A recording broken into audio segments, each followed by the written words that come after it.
And standing by to call tonight's game is Lee Hall. Take it away, Lee.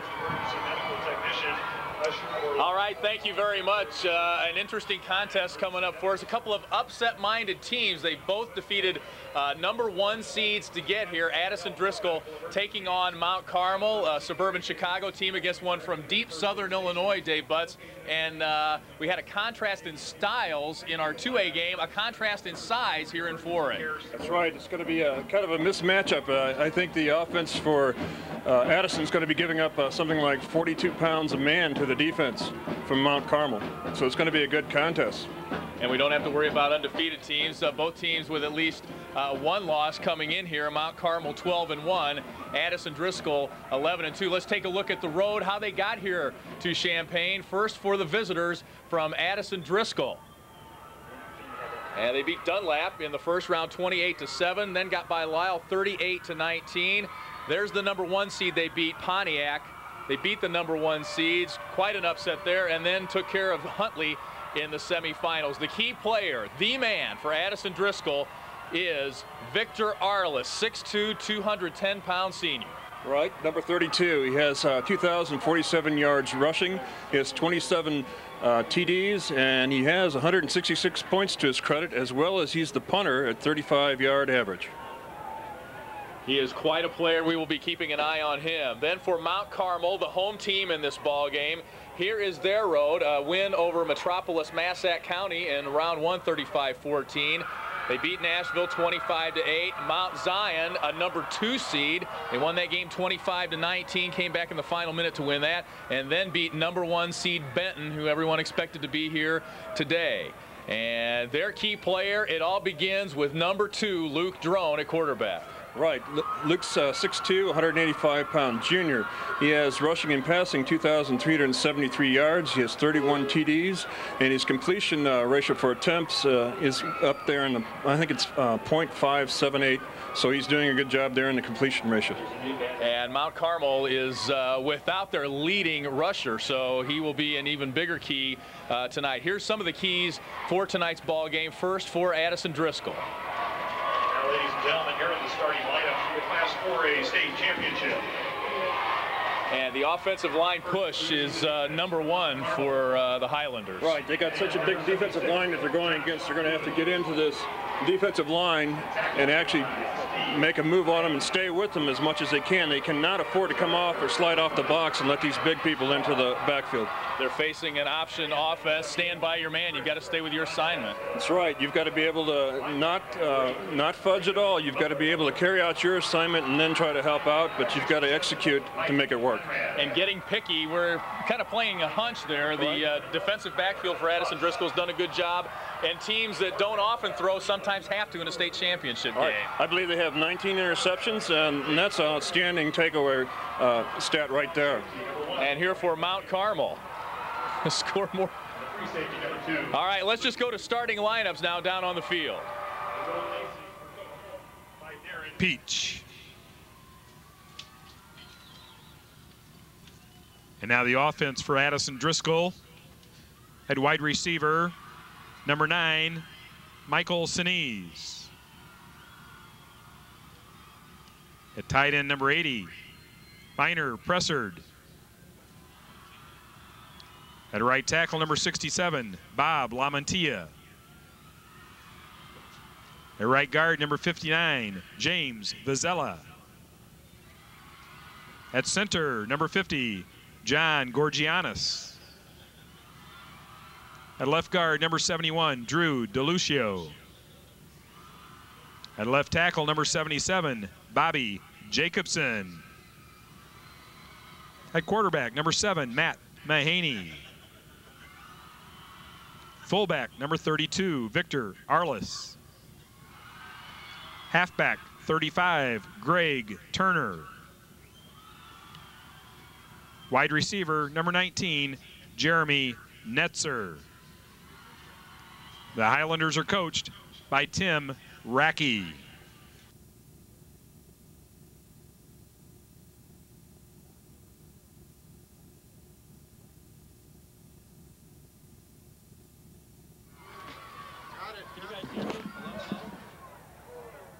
Yes.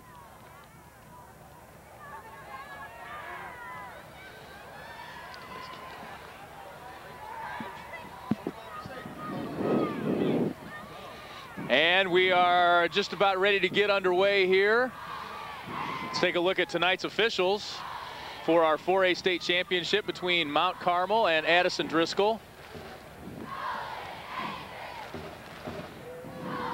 And there you get a look at them. Don DeWeese, Joseph Stieglitz, Frank Sumner, Glenn Sullivan, and Terry Kessner from over in the Peoria area. Our officials for tonight's ball game. Our congratulations to them for being called up to the big game here tonight.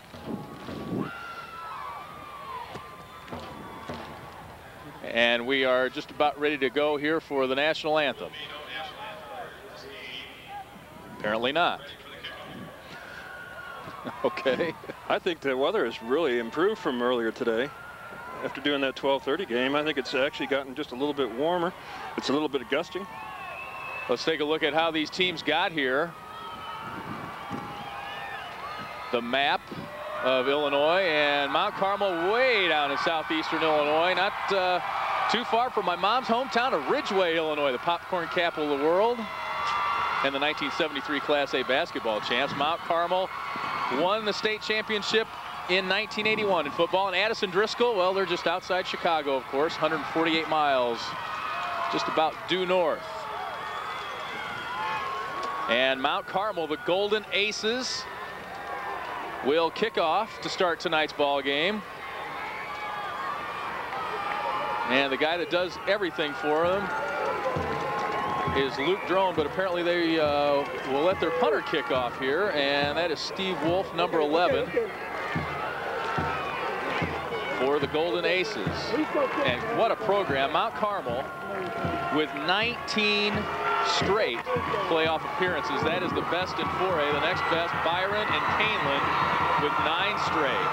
So quite a program for Darren Peach, who was in his first year as head coach, and picked off at the 35 now by Addison Driscoll. Picked up there, Greg Turner. It's about 5 on the return.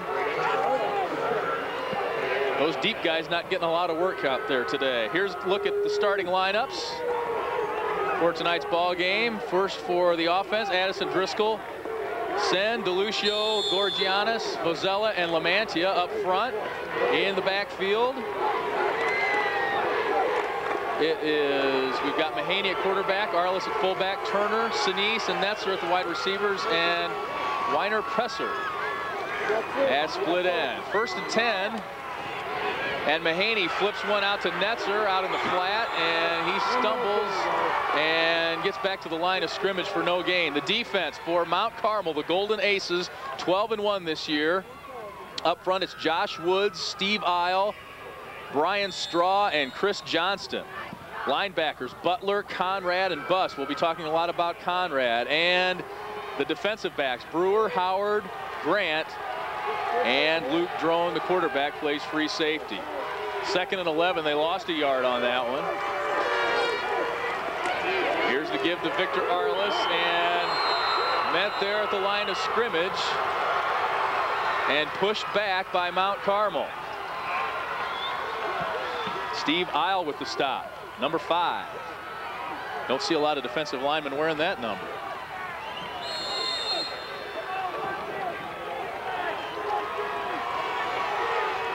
Third down and 9.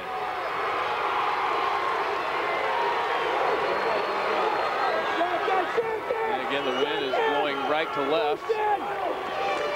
So Addison Driscoll is into it. Mahaney back to throw. Has Turner, and he's brought down at about the 46-yard line. Brian Grant with the tackle, and he'll be short of the first down.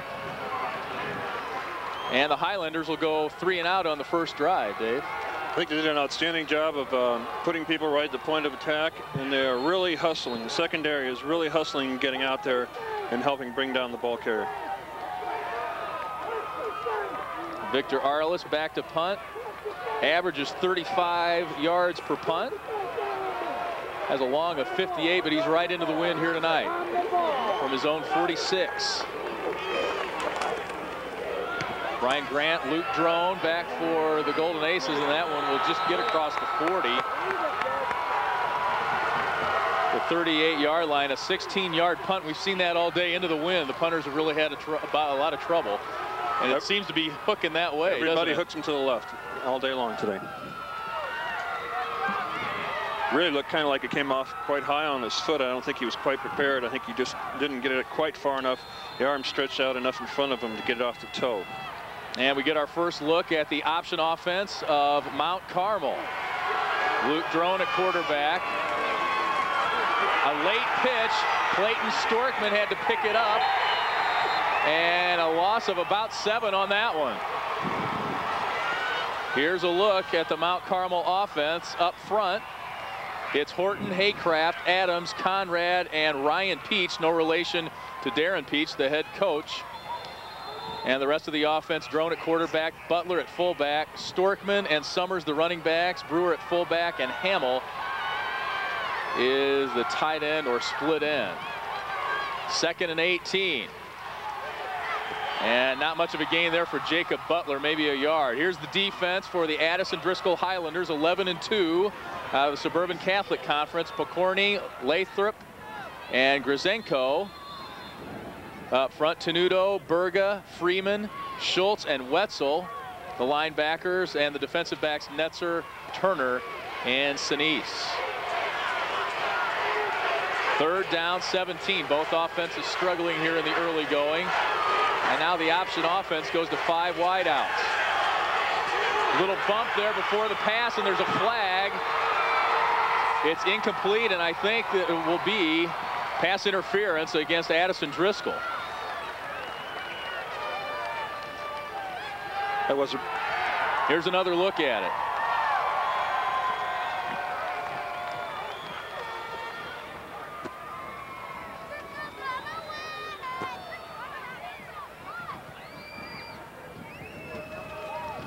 Defender got there just a little bit early. Yeah, Michael Brewer was the intended receiver. And we talked in the open about sometimes teams will have to get out of their characteristic offensive traits in a playoff game like this. In a state championship game, you'll see teams do things maybe out of their character.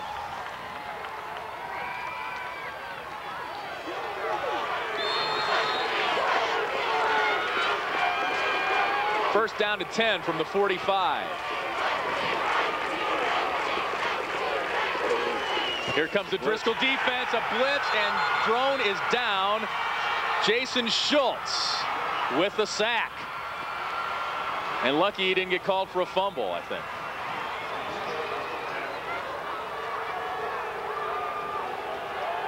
Just going to come in here and have a fantastic rush.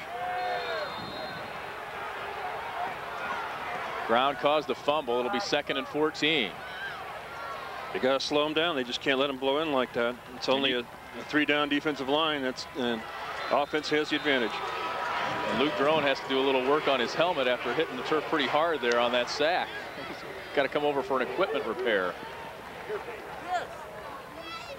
Earpiece. You can hear him calling for an earpiece. He can't get his strap snapped on his helmet. Actually, the inner earpiece is just a thing to protect the earlobe right there, so he probably had that popped out. Oh, I thought he was, looked like he was having trouble getting his strap snapped up there.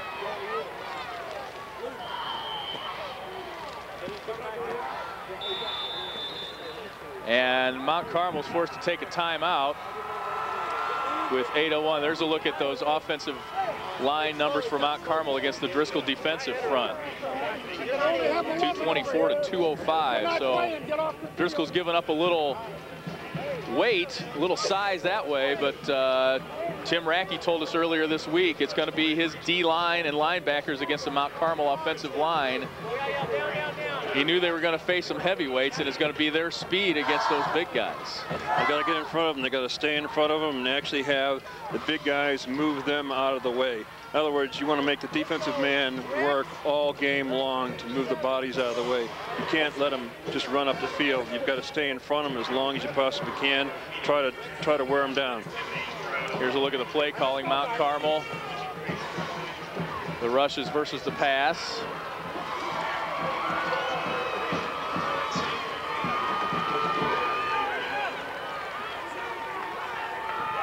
Luke Drone threw for 1,500 yards in addition to running for 828.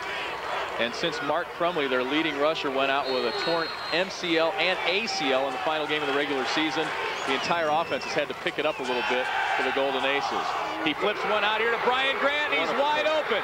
Down to the 30 and knocked out of bounds there at the 29-yard line. Jeremy Netzer trying to catch up with him, a gain of 30. Very good touch on that ball to make it float in there over the defender.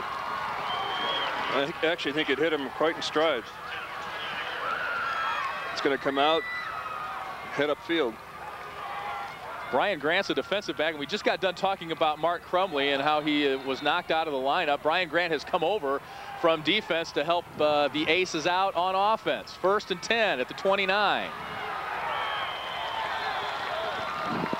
There's that quick penetration again. They're going to have to slow him down just a little bit, so you can't hand the ball off and have people in your backfield.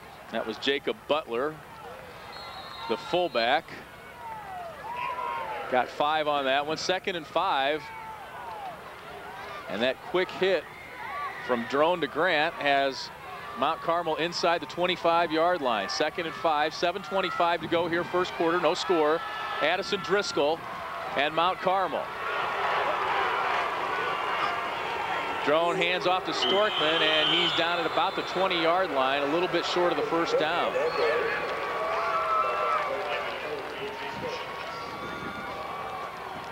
I think they're executing their option a little bit faster, a little bit quicker now that they've settled down a little bit. It's starting to look more rhythmic, and that's exactly what you need. You need good timing. Put the ball into lead back or yank it out and then pitch or throw it. 3rd and 1 from the 21-yard line. Full house backfield for Mount Carmel. Here's the give to Storkman. He's got first down yardage down at about the 17-yard line. Michael Sinise in on the tackle for Addison Driscoll. It's a first down for the Golden Aces. And let's take a look at the play calling. And there you see rushes versus passes. Rushing average 258 yards a game as opposed to the pass 119. They can throw it a little bit, but they like to stay on the ground. And they've mixed it up well here in the early going. Good bull rush there, but it is Jacob Butler down to about the 12-yard line.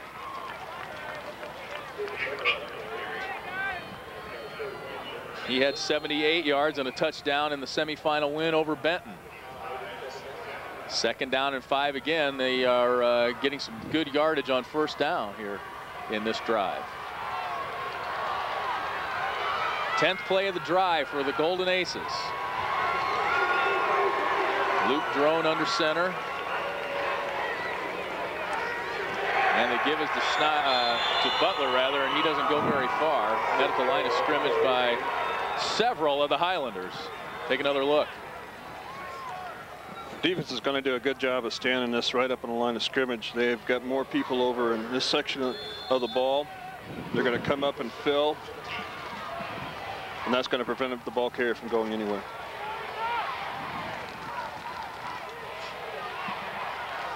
Great job that time. Kenton Lathrop is a guy to keep an eye on. Big number 66 nose tackle. 6'5", 270 for Addison Driscoll. Here's Drone back to throw. Ooh, and in and out of the hands of Michael Brewer, and another flag on the back. Another pass interference call against Driscoll. The second one of this drive. Definitely hit him too early.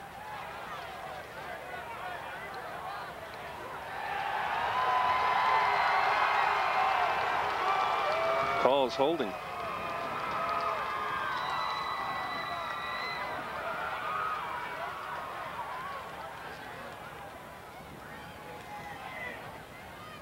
And they'll mark it off against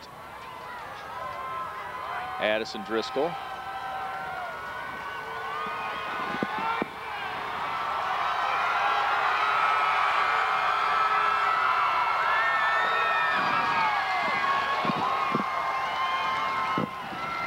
And the fans go. Holding. White. Okay, now we're in business. We are in business. Yes, we are. 5:05 to go here, first quarter. First down. They got the big dogs in the backfield. A lot of penetration. Storkman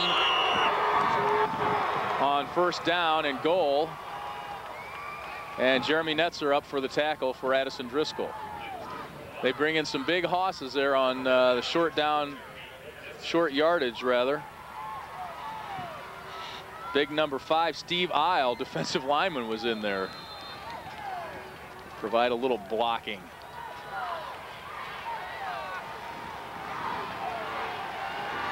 They're going right at their strength if they go up the middle, and I see now that they're trying to spread it out a little bit. Second down, Drone keeps it himself and gets down to about the 5, but good pursuit by Driscoll that time.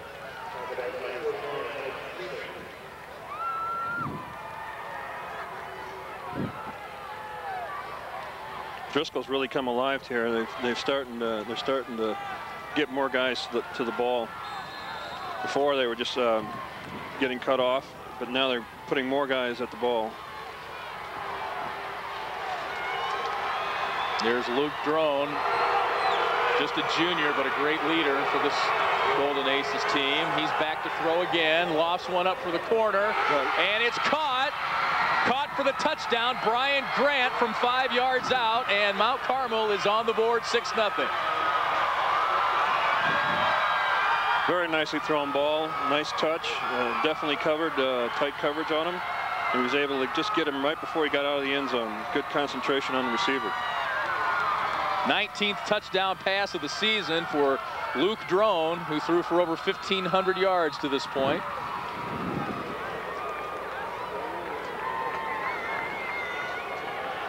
And it's Drone for the point after, 21 of 26 so far this season.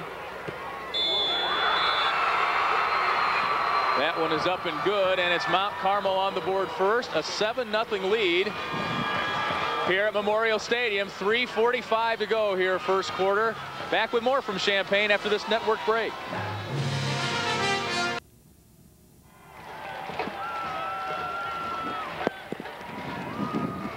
Lee Hall, Dave Butts back at Memorial Stadium. 7-0 Mount Carmel with the early lead here. 3:45 left in the first. Great job, great concentration. Look at all the defenders right here, and right close to him. He also had another man, number 19, open, also in the end zone. I thought it was Michael Brewer who was the intended receiver, and then Grant came from out of nowhere for the catch. And just like that, Mount Carmel up 7-0. An option team who threw it quite a bit in that first drive, I thought. Doing a lot better, I think. Picking and choosing, they basically shut him down a little bit, then went to the air. It's a good mix-up here. He's really trying to keep that defense honest.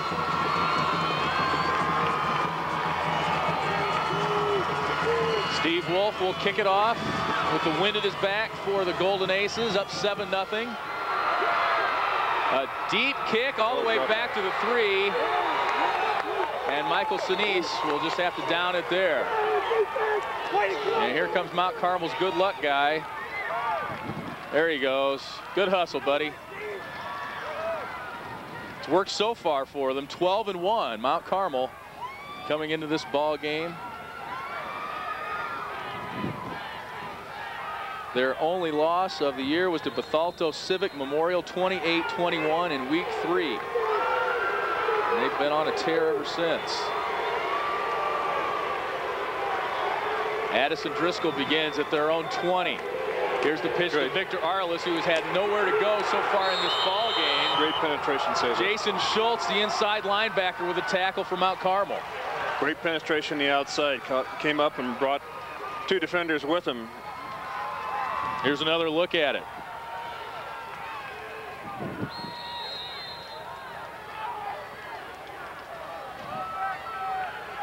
You're going to see on the outside up here, you're going to have fantastic penetration. Makes everything go wide, makes them stay deep. Plenty of time for the defense to come over. Loss of 2, 2nd and 12. Backs in the eye. Mahaney back to throw. The left-hander has a man. And that's Tenuto. Mike Tenuto out of bounds at the 31-yard line. Gain of 13. That's good for a first down for Addison Driscoll.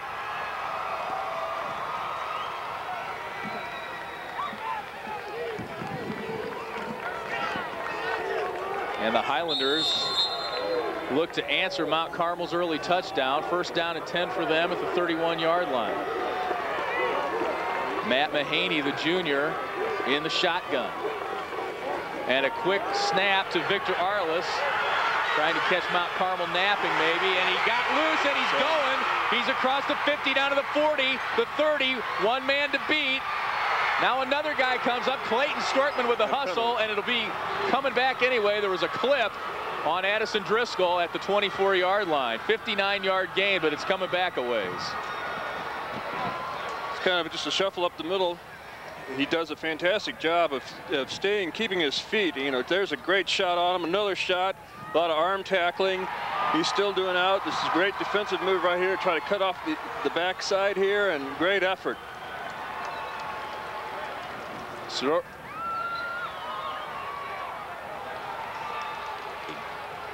Storkman with the great hustle, but as we said, the clip will bring it all back. Not all the way, but 15 yards from the spot of the foul, which is the 23. Flight. Still first down. So instead of being first and 10 at about the 22, it's back to the 36-yard line.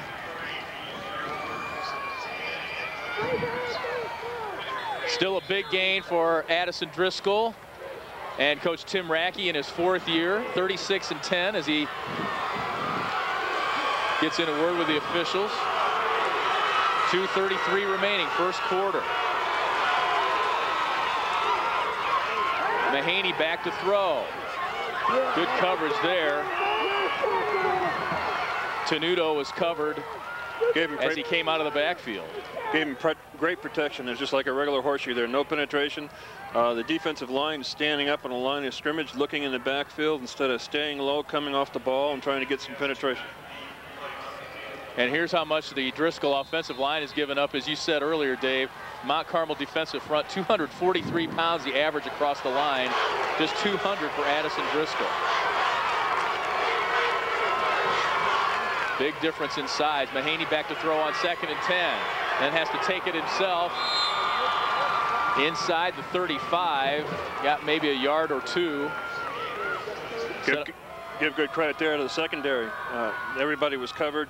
He had to pull the ball down and run with it. They give him a yard. It'll be 3rd and 9. Matt Mahaney over to get the play. He's just a junior. The coaching staff was concerned in camp. He was pressing early, and offensive coordinator Mike Berzawa said, hey, you've got Victor Arliss in the backfield. You've got a Corvette. All you have to do is, and he has matured a lot this season, according to Coach Rackey. Fake the handoff, little screen there.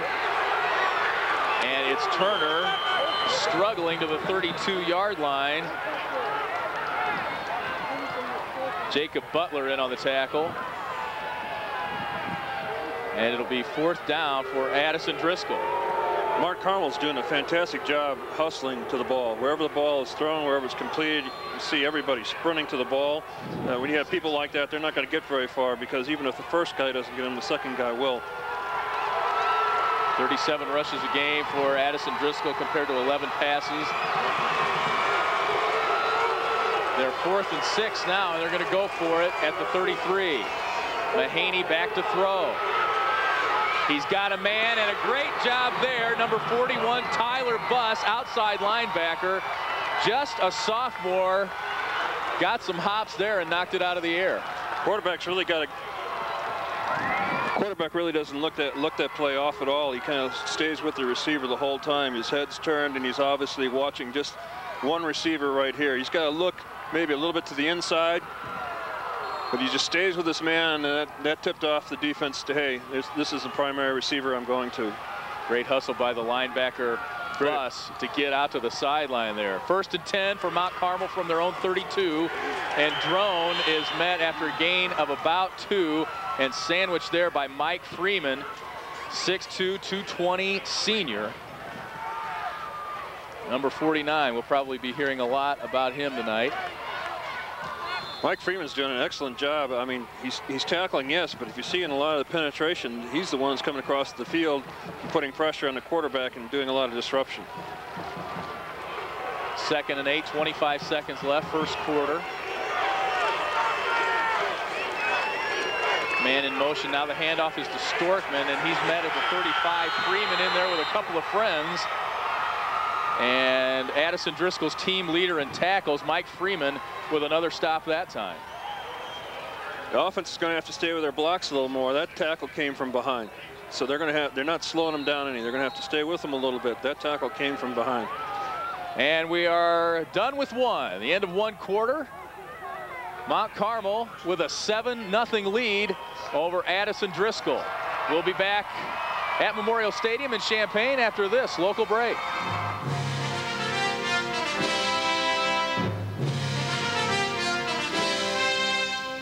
Back at Memorial Stadium in Champaign, Lee Hall, Dave Butts. There's a look at the rich playoff history of both of these teams. Addison Driscoll, 11 appearances. Mount Carmel with 24, and that is just downright impressive. 19 consecutive playoff appearances. There's a look at their playoff records. Both teams with one title each. Driscoll in 91, Mount Carmel back in 81. And Mount Carmel, the Golden Aces, finished second in the first ever state championship back in 1974. Looking for another one here tonight. Throwing the pass to Storkman, and he's brought down at the 39. There's a flag on the play. And it looked like Mount Carmel might have thrown some sort of an illegal block there. I don't believe it was holding. It might be an illegal block because it was already down. They're going to take the penalty. Addison Driscoll is pointing that way.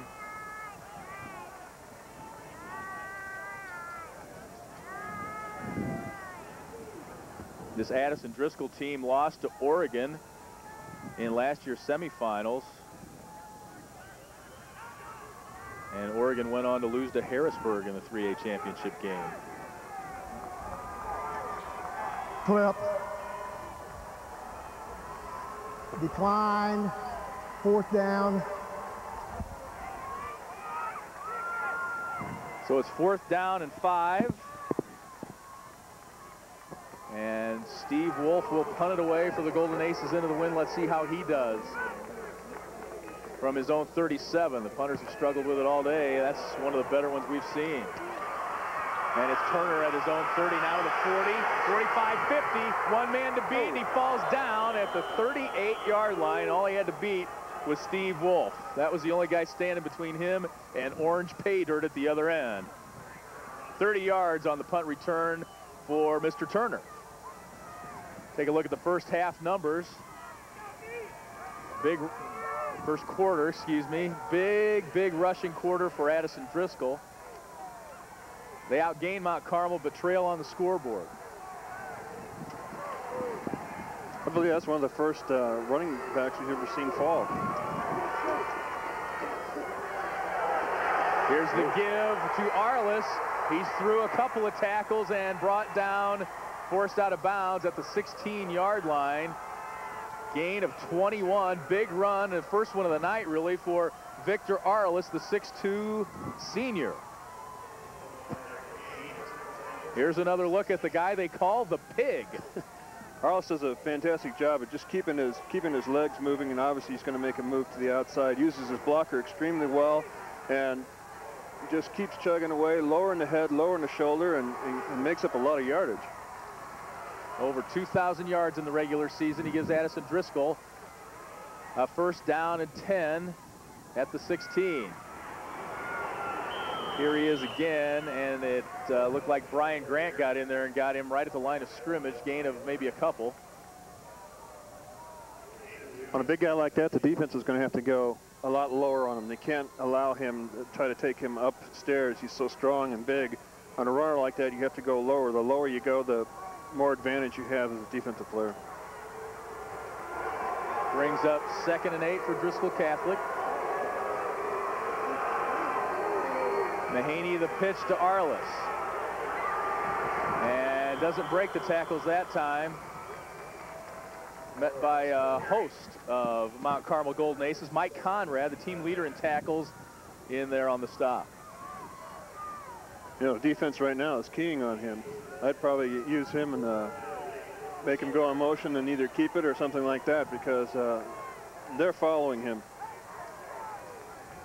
Wherever Arliss is going, left or right, the backfield's already shifting that way. Driscoll going for their first third down conversion. That's one thing Tim Rackey told us earlier this week.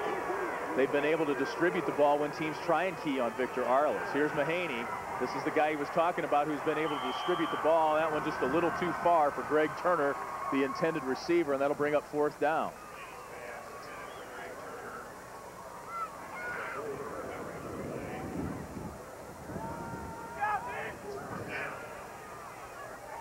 Fourth down and 8 from the 14.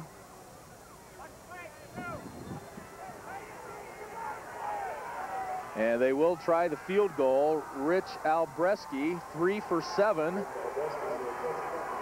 with field goals this season. His long is 34. This one would be 32 yards. Got the leg.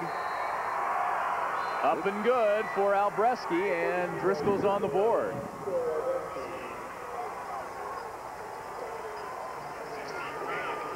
Pretty good kick for the freshman. Tell you what, that had a lot of height on it too. Welcome to 9th grade, huh? Don't think he's not excited. That had, he was still over halfway up the goalpost when it went through. He's plenty of leg. A lot of leg on it. There's a look at Tim Rackey. He is an 86 graduate of Addison Driscoll. And his counterpart on the other sideline, Darren Peach, is a graduate of Mount Carmel. So that's kind of neat. We got two coaches who went to these schools and grew up with the great tradition that they have, and they're helping carry it on now here tonight. It means a lot to a program too. When people come back and help out, keeps it strong. Mount Carmel here has to stay on their blocks longer on their offense. There's the Highlander lad. I bet that's a chilly outfit down there tonight with that wind blowing. I see a couple of coaches on the Driscoll sideline with shorts. He's the only one in a kilt so far, though. 10:16 to go, second quarter. Driscoll will kick off. And another one of the up guys takes a lick at the 35.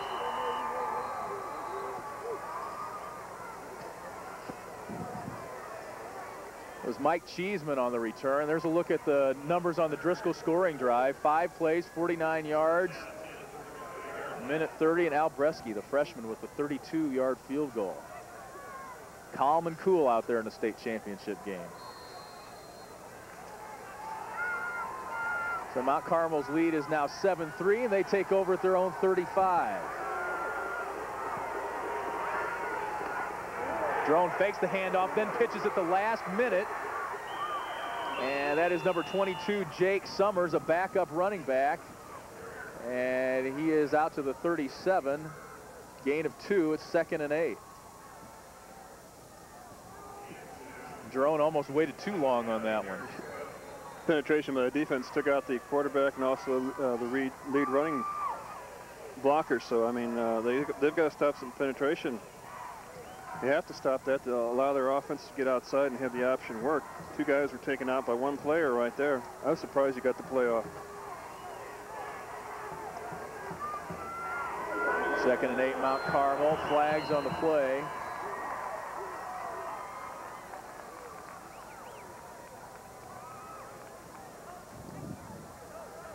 Officials pointing at the defense.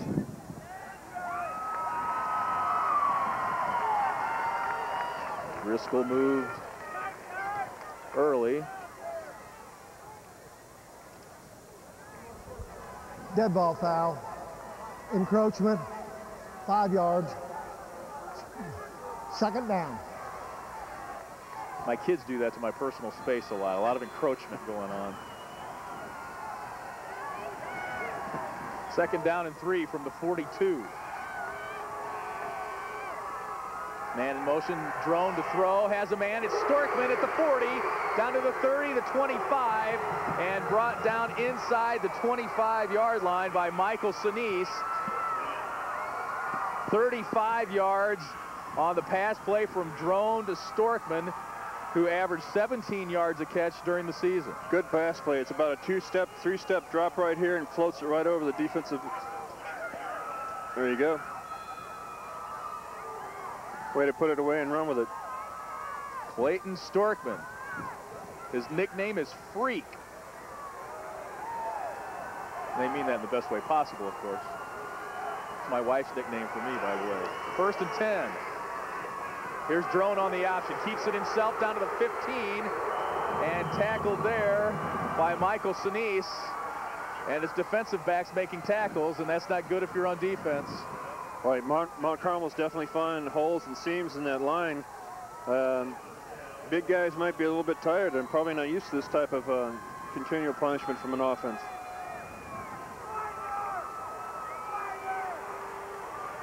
This Addison Driscoll team has faced the option. They faced it against Lombard Montini during the regular season, but it's stymieing them here. This is Butler, and he'll struggle to about the 5.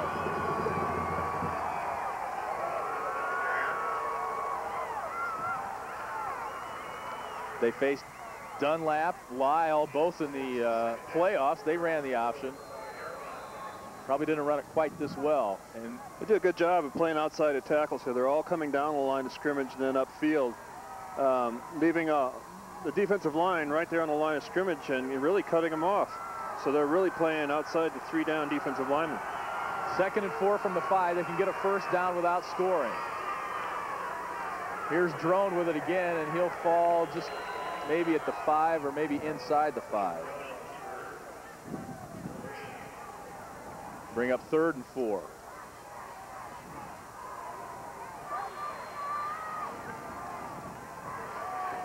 Driscoll sideline trying to keep their defense fired up here. 7:30 remaining 2nd quarter.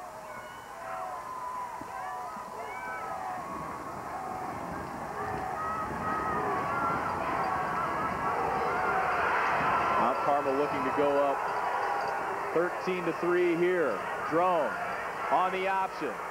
Spins inside to the 1 and will be close to a 1st down. They can get a 1st down again without scoring. And Drone's pretty close to it. Showing good speed there and also leaning into it. He's leaning upfield. He's going upfield with the whole time. Got to hand that to a quarterback and put his head in there a little bit like that.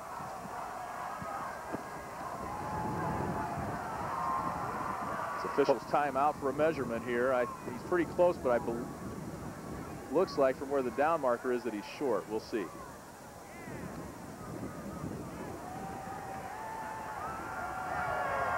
Not by much. Less than a foot.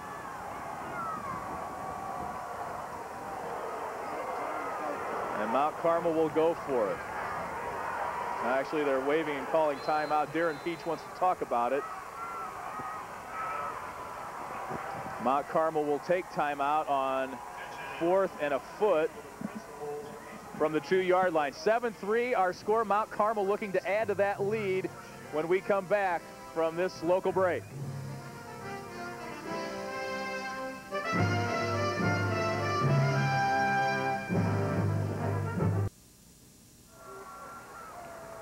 (7-3) our score. 6:58 to go here in the 2nd quarter. It's 4th and less than a foot for Mount Carmel. Big play here early in the game. Oh my, what a surge. I guess it's a touchdown. That was great. Offense got underneath practically every defensive lineman and actually pushed him back 2 yards.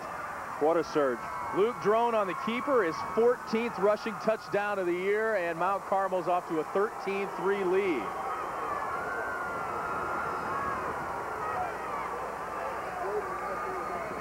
And with a big pat on the back to his linemen because they made an outstanding push there. Got underneath every one of them. All of them were pushed back.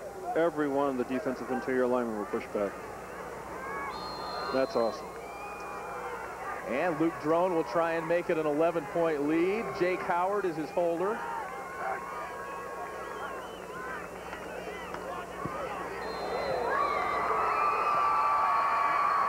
can do no wrong so far. Here's another look.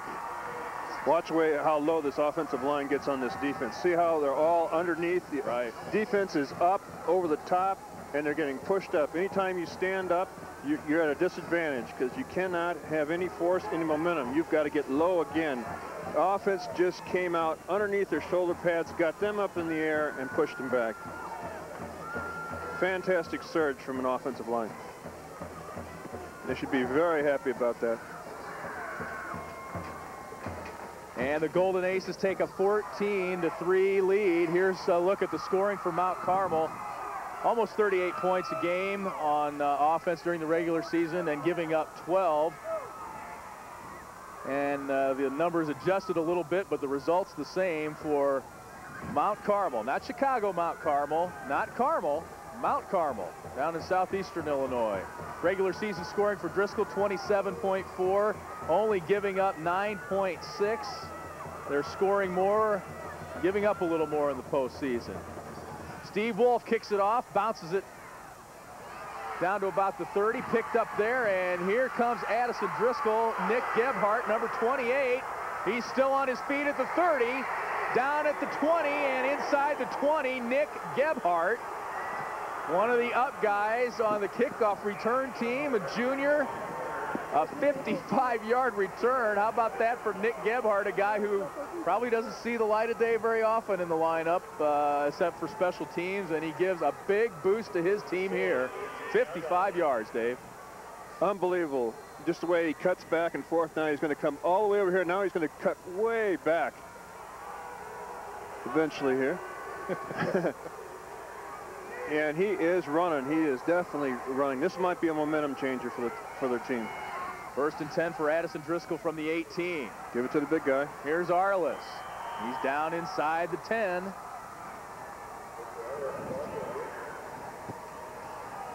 They call him the Pig, and they call him the A-Train. And they've ridden into the state championship. Mount Carmel, 8 plays on their drive, 65 yards. Drone from a yard out. That was his 14th rushing touchdown. He's got 33 touchdowns rushing and passing this year. 2nd and 1 from the 9. Here's Arliss. Why not? Better job by that time by Mount Carmel to stop him at the line of scrimmage. Mount Carmel got off their blocks. First direct hit that they had just straight ahead on the last play. Actually, the play before this, they did not get off their blocks. They did a good job this time filling the hole. Big guy like that, you need more people at the point of attack, and you need to stay low on them. You can't get up with them because they'll just run right over. Mount Carmel fans urging on their defense. 79 yards already for Victor Arliss. 3rd and 1 from the 9. Here's the big guy again. Bounces outside. He's got 1st down yardage and more, and they'll mark him down at about the 2. Here's another look at Arliss. He's been starting since he was a sophomore, and he was a skinny kid with speed. He's kept the speed. It's just a simple handoff, and let him get into the secondary and let him go to work on them. Might have been in as no man that got in the way, but his own man was making a block for him. So anytime he gets in the secondary, they're in a world of hurt. He's a big guy. 1st down and goal to go from the 1. Here's Arliss. Very close to the goal line. He fell in after the whistle. I think they're going to mark him just outside the goal line. Yeah. Maybe not much more than the length of the football. Here it is, just simple straight ahead. They're going to just absolutely just hand off and let him go straight in at it and lower his head and power his legs. They got him running just a little bit sideways there. That was good secondary defensive man coming over and helping out. You need more people on him to stop him like that. 2nd and goal. And it's Victor Arliss with touchdown number 26 on the ground this season. And the AD fans love that, don't they? 1 yard for Victor Arliss. Kind of reminds me of the John Riggins drill, where you know you're going to hit it to Riggins, number 44, and just let him, here he comes, stop us. They never did figure out a way to do that, did they? And there's Mr. Albreski, the freshman again, with a point after. And it's a 14-10 lead now for Mount Carmel. 4:17 left here in the second quarter. Here's a look at the playoff history for both teams. As we showed you a little bit ago, 19 straight appearances for Mount Carmel. That is incredible. And both teams with one title each. Somebody will walk away with number 2 tonight. 14-10. Driscoll answers, and it was special teams play that really set up that touchdown.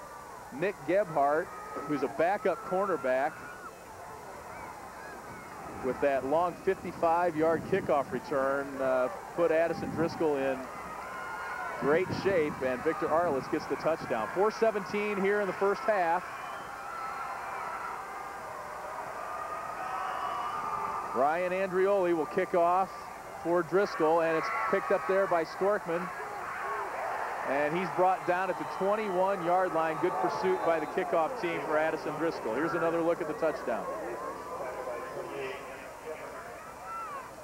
Just going to be simple. They spread out the defense, and great use of his blocking behind the blocker. Get another view. Arliss is a 3-year starter, and he was a skinny sophomore, and Coach Racky says he's added the bulk and grown quite a bit, but he's kept that speed. You're not going to arm tackle him. You got to get down low on him. Here's Drone back to throw on first down. Floats it out there, and a nice grab. And down at the 33-yard line is Jake Summers, number 22. We talk about this team being an option team, Dave, but Drone has thrown for over 1,500 yards, and that touchdown earlier in the game was number 19 with the pass. So he's not one-dimensional by any stretch. Right, they are mixing it up. They're trying to get the ball downfield. 2nd and 3. Drone will try it again. He's got Clayton Storkman and a blocker, and he'll be forced out of bounds at the 43-yard line into Driscoll territory, gain of 24. Le Freak, safe chic. It works on one side, and we'll work on flip it over and run the same thing on the other side until they stop it. And Michael Brewer, the split end, was out there as we take a look at the scoring drive for Driscoll. Michael Brewer was out there and just stayed right with his man, number 31, and gave Storkman a block for that extra 5 or 6 yards. 1st and 10 from the 43. Drone will throw it again. He's got a man, and Brewer unable to catch that one just over his right shoulder. Would have taken a perfect throw to hit him, and that was awfully close. All bundled up here. It's a little cool, isn't it, little fella? Yeah. Hi there. You'll be doing play-by-play when you're in the state championship in about 2017. He's already got the headgear. 3:29 left, second quarter. 2nd down and 10 now for Mount Carmel. They've gone to the pass quite a bit here. Let's see if they run this time. Nope. Well, Drone might not have any choice. Scrambles and throws. It's behind his intended receiver, Michael Brewer, and that'll bring up 3rd down. Addison's definitely putting more pressure on the quarterback. They had a lot more big defensive guys. Do not see the defense, though, holding up their hands very much. I think that would be most effective because these passes are mostly short. If the defense held their hands up a little bit, they'd be knocking that ball up in the air more. Some Luke Drone groupies down there in the stands, I see. Wearing the number 2 jersey for the Purple Aces. How about that? 3rd down and 10 from the 43 after that great catch. Mount Carmel's been stymied the last couple of plays. 5 wideouts. Drone a quick hit to Brian Grant. Catches. Down. I think he's got the first down, and he does. Down at the 31-yard line.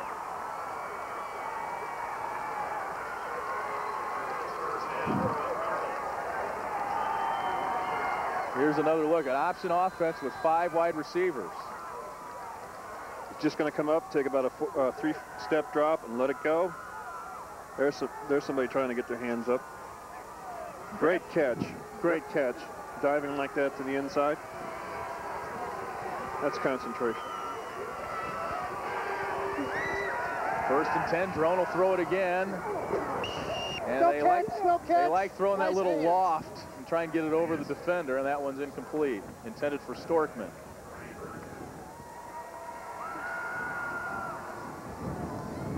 Seem to be working the sideline with a hash on it too. Or if it does go too far, it goes out of bounds. .253 left here, 2nd quarter. Mount Carmel leading 14-10. 2nd and 10 here from the 31. Storkman in motion. He gets the handoff. Gets across the line of scrimmage, gets a couple of yards there.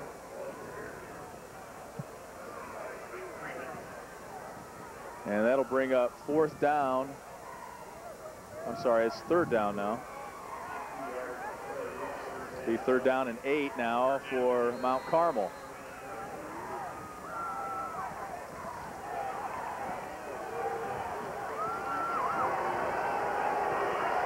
Gotta see something in the flat more, I think. It just seems to be a little bit more open. There you go, but well read by Tenuto. He comes up and makes a great open field tackle. Mike Tenuto, 104 tackles coming into tonight's action. He was all over that one. That will bring up 4th down now for Mount Carmel. 4th and 12 into the breeze. There's some of the folks from Mount Carmel today. How you guys doing? The whole community comes out and supports their Golden Aces. They expected 2,000 to 2,500 fans. 4th and 13, they're going to go for it. Drone back to throw. Nice adjustment there by the receiver. And that is number 10, Jake Howard, the backup quarterback, with a great play on the ball there to come back and get it and score the 34-yard touchdown for Mount Carmel.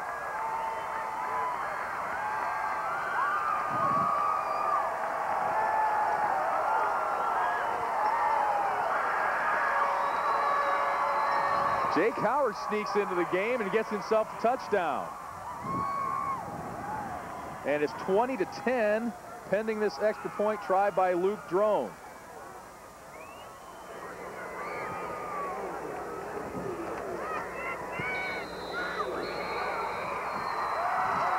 That was all kinds of good. 21-10. On the replay here, it looks like the defender actually just kind of might have lost the ball in the lights, because this ball has been up, will be up there for a long time. You'll see him right here. He's already out of position. Great effort. Great play on the ball by Jake Howard, who scored a touchdown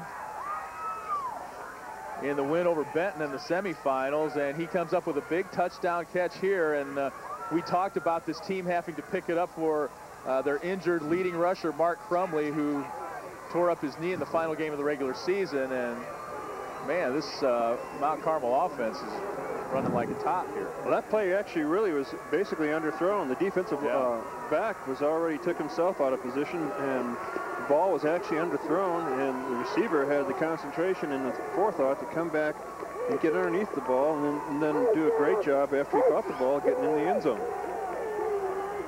So that's a great adaption, excuse me, by the offensive receiver, who's a quarterback. And the ball blows off the tee. They'll try her again. 1:26 left in the first half. And Mount Carmel takes a 21-10 lead.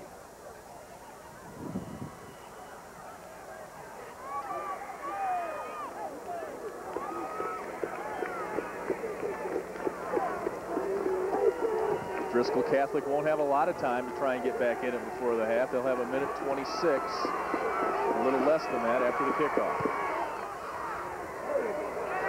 This one punched down the middle. Nick Gebhardt gets it again. And boy, look at him go. I think they better keep him in there for good. 55 yards the first time he touched it, 29 yards that time. He can scoot. 5'9", 160 junior, and he's been a pretty good offensive weapon on the kickoff returns. Unfortunately, that means the other team has scored. Here's a look at the Mount Carmel drive. 9 plays, 74 yards, and the quick hit to Jake Howard, the backup quarterback playing wide receiver that time. Driscoll tries to answer before the half. Mahaney in the shotgun from his own 49. Back to throw, has a man. That's Netzer. Number 19, Jeremy Netzer. Netzer was very well defended. The back is right there. He really unloaded this ball. You're going to see him come out here. He's well defended by the defensive man, as you see right there. Did an outstanding job threading that ball right where it's supposed to be, right in the breadbasket. Gain of 19, 1st and 10 from the 39, 1:06 to go. Here's Arliss up the middle. And down to about the 30-yard line, and Mount Carmel is calling timeout.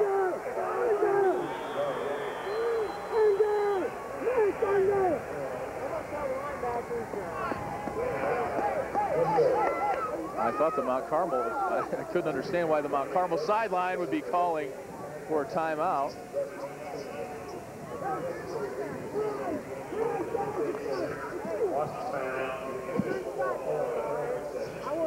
I would have swore there was somebody on this side of the field hollering time. Maybe he was making some sort of a defensive signal, but it sure looked like a timeout. Sure wouldn't make sense for them to want one. With 53 seconds to go here in the second quarter. Driscoll trying to pull back within 4.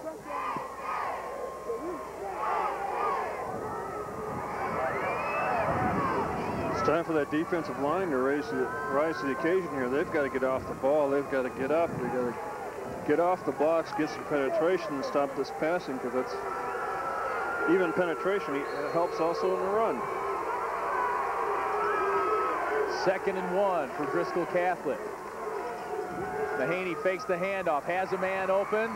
That is Turner, and he's down inside the 25 to the 24-yard line. First down yardage for the Highlanders.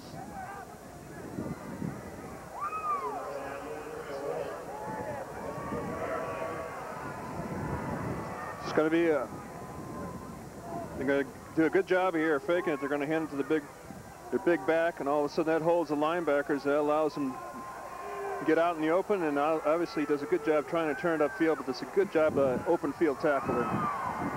That pass incomplete.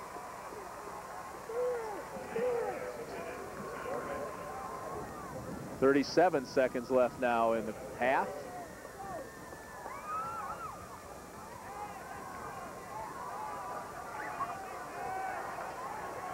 Second and 10 now for Driscoll Catholic.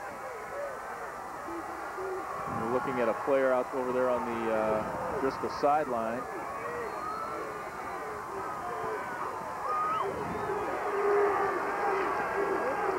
We'll check on that for you. 2nd and 10. Mahaney back to throw, rolling left, has a man, he's open, and in for the touchdown is Chris Gebhardt. Well, he earned himself a spot in the lineup on those kickoff returns and is in for the 24-yard touchdown. He's showing tremendous speed out here. It seems like everybody he's like he has fresh legs or something. He's moving a lot faster than the defense. Mahaney with his 15th touchdown pass of the year. Makes it 21-16. That was a pretty quick strike on the drive there for Driscoll. And here's a look at what's coming up tomorrow.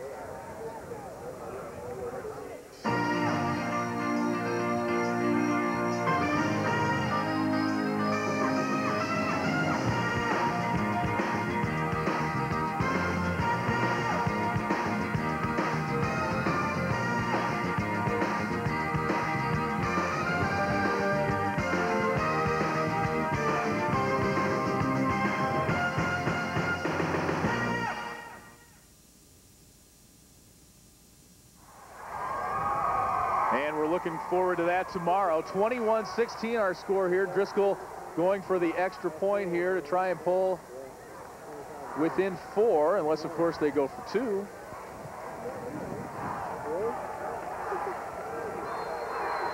And that's just what they're going to do. Good choice here, going for 2. It's a good try. You got momentum going for you. They're completing all their passes. I mean, and there's another one. It's good to Greg Turner. 21-18. Driscoll cuts it to 3. I guess the book says when you're down 5, go for the 2. Definitely hot. He's definitely putting that ball right where it's supposed to be. Caught him. Actually, he was that fast he had to turn around and waited for the ball to get there. Well, that's the thing Tim Rackey told us earlier this week. Matt Mahaney has done a great job distributing the ball when people try to take away Victor Arliss. And that sequence of plays, it seemed like they, except for the one long play by Arliss, they did. And Gebhardt has come from out of nowhere. A quick strike, 56 seconds on that one. And we're back to a 3-point game. Great job by Driscoll to answer. Get back in this game before halftime. Mount Carmel will get it back with less than 30 seconds to play.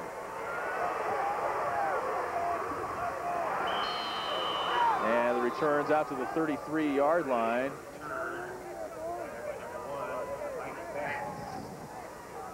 And so Mount Carmel will have 26 seconds. Clint Doherty with the return that time for Darren Peach.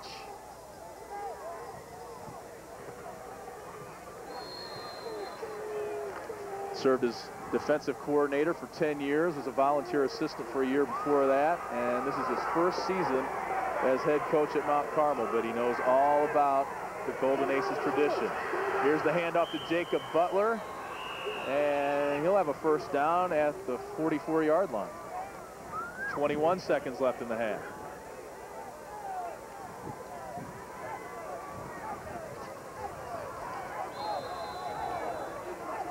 So the Ace is going to try and take advantage of this short time that they have the ball. And that time Butler was met at the line of scrimmage. Thrown for a loss, and now they'll just let the clock run out.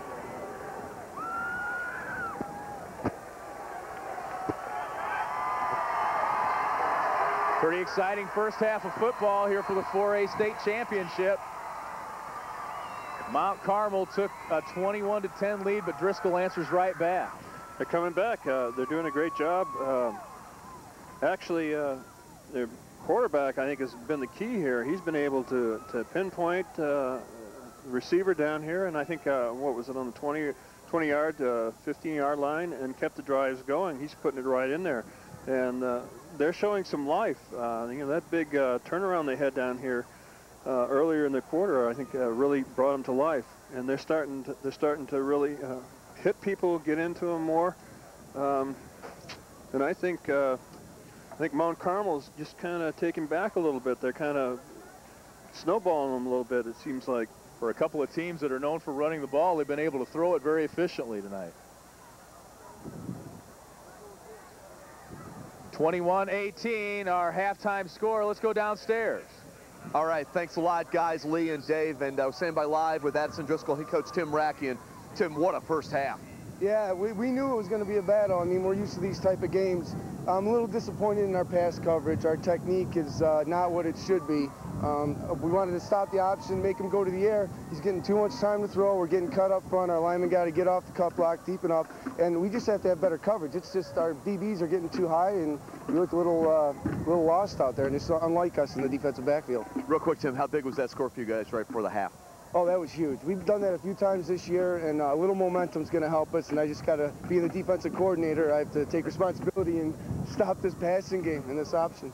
Right, thanks, Tim. Thank you. All right, Tim Rackey, Addison Driscoll, head coach, 21-18 Mount Carmel at the half. We'll have more in just a moment.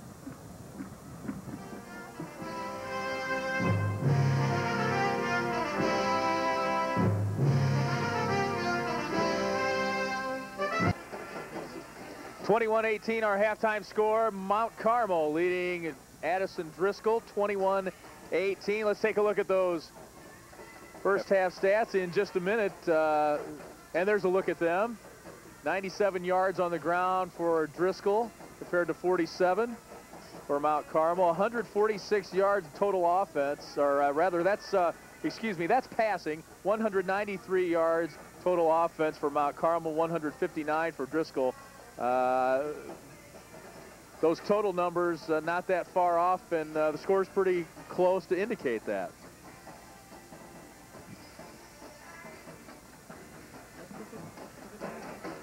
Let's take a look at some of those first half highlights. Some unsung heroes getting the call tonight. And the first one is Brian Grant, who's listed as a running back. He was a DB all year, but due to an injury, they brought him over to offense, and he made a great grab here on a great throw by Luke Drone. Actually really had two receivers open. And another, this one was underthrown a little bit by Drone, but a great play by Jake Howard, who's the backup quarterback. Came back in, made a great move after he caught the ball, too. Touchdown.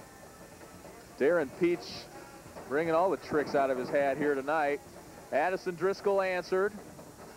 The big fella from just a yard out, Victor Arliss. They were 4th and goal, and if he wouldn't have scored on second down, they would have given it to him 2 more times.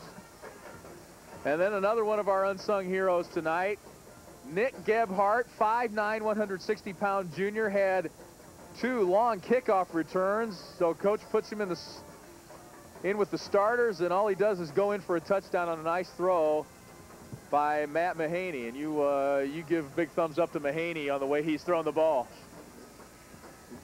Scholar athlete, but I'll tell you what, he actually beat the defenders and had to sit there and wait on the ball. So he's got plenty of speed. He just seems like he has such fresh legs. Here's a look at our Midwest Dairy, Illinois Dairy Farmer Scholar athletes, Mark Crumley, and we were just talking about him, the senior running back who tore his MCL and his ACL in the final regular season game, had 716 yards. He's a possible business major, 4.9 GPA. He also plays baseball and first team co-MVP for the Golden Aces. Our congratulations to Mark Crumley of Mount Carmel High School.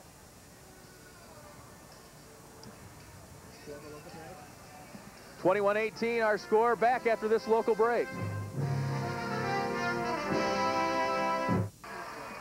21-18 our score here at halftime. Mount Carmel leading Addison Driscoll. Our other dairy athlete is James Vazella of Driscoll Catholic, 3.08 GPA. He's looking at DePaul and Loyola for college. He's on student council and helps with Special Olympics as well. Our congratulations to James Vazella, our other Midwest Dairy, Illinois Dairy Farmer. Well, good hard-fought first half. I would expect anything less here in the second half. A couple of surprising guys stepped up for both teams and made an impact. Whoever made the best adjustments is going to be, you'll probably see something happening here. If hopefully everybody's made an adjustment to make the game better. It's really been very close. It's everybody's eking it out a little bit. It's good that the game's so close. I always harken back to Darrell Porter in the 1982 championship series for the Cardinals, and just one of those guys that maybe wasn't a real star, wasn't your main guy there during the regular season, but they step up when it matters in the postseason and make a difference. Some guys that you don't expect. It's just like the game we had earlier today. The adjustment that was made at halftime made them come out and win the whole game. Can you show us your Super Bowl rings? Can you give us the fist there? You can't really get an idea of how huge, well, first of all, how huge those hands are. Yeah, this could go, I could wear this as an ankle bracelet. I mean, this thing is huge. We've got an 82, an 83, and an 87, right? Mm-hmm. Which one was which now? 82 we won against Miami, then 83 we lost against the Oakland Raiders, and then in 87 we won against Denver. Outstanding. Very impressive. Good to have you here. I've held a World Series ring, and now I've held 3 World Super Bowl rings, rather. Quite a career. To get a ring. We'll have more on Dave's career in just a minute. Let's go downstairs and hear from Darren Peach. All right, thanks a lot, guys. And Darren Peach in his first season as the head coach of Mount Carmel. And Darren, I mean, not much more to say. This is quite a ball game. Yeah, if you're a fan out there, it's a great game to play. You know, we got to buckle down a little bit more on our special teams. Our punt team and our kickoff teams let us down a little bit and give them short field to play with. You know, we'd like to make them earn their touchdowns a little bit more than what they have been. Is that one of the things you touched upon at halftime? Yeah, one of the things we talked about, you know, they got to suck it up a little bit more. I think our spacing was a little bit bad on one of the kickoffs they had deep there. We tried to correct that a little bit, and hopefully it'll get done. Good luck, Darren. Thank you very much. All right, Darren Peach, he's a Mount Carmel alum in his first season as the head coach with the Golden Aces. Right now, his team leads by 3, 21-18. Lee, Dave? All right, Mike, thanks a lot. 21-18, our halftime score. There's some of the Mount Carmel faithful. The Aces bring up blackjack in the first half, 21. It's good for a 3-point lead. But this Addison Driscoll team, they are used to playing from behind. They're used to a slow start. They started 0-2. They lost to a couple of playoff teams to start the season, Nazareth Academy and Ridge Central. And Victor Arliss said that was quite a wake-up call. We knew we were better than that. After that, we came out with an attitude, and they've won 11 straight and are right here tonight playing for a state championship. And they came back in the playoffs. They were down at the half against #1 seed Pontiac, 14-7. They were down 21-9 at the half against Huntley in the semifinals, and they were able to come back. So a lead of any sort does not daunt the Catholic defense or offense. It appeared to me that they were coming on a lot stronger here towards the half. It seemed like they were getting things done, getting the defense from Mount Carmel spread out, able to run the big guy up the middle a little bit and mix it up. And it seemed like the coach was saying, that Mount Carmel was just sitting back a little bit and taking too much, letting the offense deal to them.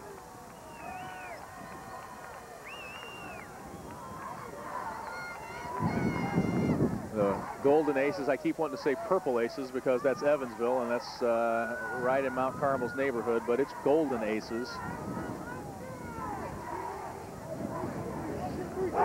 Looking for their second state championship. They outgained their opposition by 2,000 yards this season. That's amazing. That's unbelievable. That's leaving a lot of your opponents in the dirt. A 3 seed versus a 5 seed. They both upset #1s to get here tonight. And one of them is 24 minutes away from a state championship. Mount Carmel will start with the ball. Ryan Andrioli will kick off. And it's fielded on a hop by Storkman. And he blows through the coverage and gets out to the 40-yard line. And had a lot of daylight if he hadn't been tripped up. 21-yard gain for Clayton Storkman on the return. Special teams really making a difference in this game so far, especially for Driscoll Catholic. It's an unbelievable run they had. I mean, he just literally snaked across, you know, it was 56 yards or so. Right. But it literally, he hit up more yardage than that because he actually literally did a large S out on the field to get to where he was. He, of course, being Nick Gebhardt, who had 2 long kickoff returns in the first half. Luke Drone drops the snap. Now fires it, had a man, but Michael Brewer couldn't catch up to that one. And that might be the first mistake Luke Drone's made all night, dropping that snap. Mount Carmel did a good job coming out and cutting the big guys, keeping them on their feet. I mean, keep getting them off their feet and having them get reestablished again. They did a good job firing out and getting into the defensive linemen, trying to keep them on the ground. 2nd and 10. The Aces really letting it fly here in this ball game. Storkman fighting for it, and it was Sinise in there wrestling it away from him. In fact, it looked kind of like Storkman was playing the defense on that ball. They both had a chance to get it that time. Michael Sinise, the senior free safety, breaks up the play. That brings up 3rd down and 10, and Mount Carmel's really gotten away from running the ball. I mean, they've been throwing on almost every down. 4 of 7 on 3rd down conversions. Their protection's been tremendously well. They're picking up the blitzing linebacker and doing a great job of protecting the quarterback. 3rd down and 10. Here's Brewer, and he is dropped at the 48-yard line after gaining the 1st down. Big hit there. Freeman in on the tackle for Addison Driscoll. That was very well executed route. Very well executed route here. They knew exactly where to go to get the 1st down. Just about a 3 or 4 step drop here. He's going to come out. He knows exactly where he has to be to get that 1st down. I'll tell you what.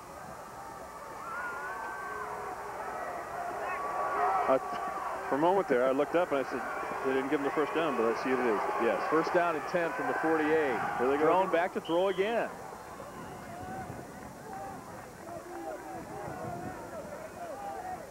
Brewer made the diving attempt. Are you surprised to see them almost just abandon the run here? Well, you got to go with what's working and what's effective for you, and what's really moving them down the field quickly is the pass right now. Haven't had a lot of success here with the run, and I think they're making the defense defend them. 2nd and 10. Now they go to the run. This is Butler. And he's down inside the 40-yard line. And they're not doing too much up the middle. They're trying to play outside the beef, which is in the center portion there, outside the tackles, outside the defensive end. Well, they want to avoid big number 66, Kenton Lathrop. And on 3rd and 1, here come the big Hogs again. Is it okay if I use Hogs? I know that was one of your guys. It's fine. Your friend's terms there, but some big boys come in there now for Mount Carmel. There's Luke Drone, 11 of 17, 158 yards, and it's Storkman. Good second effort. Whoa, what a great effort by Clayton Storkman. It might have even been a 3rd effort. Looked like he was down, but kept on going. Just simple, just hand it to him and then just let him pick up as much as he can. Here's that 1st effort, breaks away, keeps his hand on the ground and keep his knees off and picks up more yardage. Mike Freeman had him by the shirt but couldn't bring him down. Brings up 1st and 10. And here's Butler down to just inside the 30-yard line. Gain of about 4.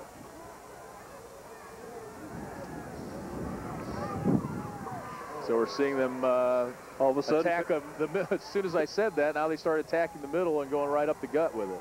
Now they start using the run instead of the pass. 8th play of the drive here for the Golden Aces, leading by 3. 9:38 left in the 3rd quarter. Here's Storkman pulling his way to the 25. It's a pretty good push for a 175-pound young man. There's Kenton Lathrop, 6'5", 270 pounds, sometimes All-Stater. He's their nose tackle. Mark Carmel's gone back to sticking with their blocks longer and getting them off the line of scrimmage a little bit. Just sticking with their box a lot has allowed the back to pick the hole and hit the open seam. Spread them out a little bit, throw it, now pound them a little with the run. Here they come again. And Storkman will be close to 1st down yardage.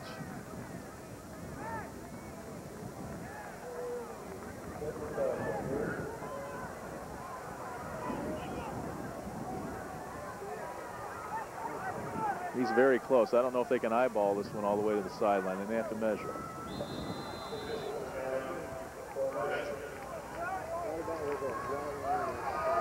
And they'll do just that. Boy, it's going to be extremely close. If you look at the sideline, look where they have the ball spotted.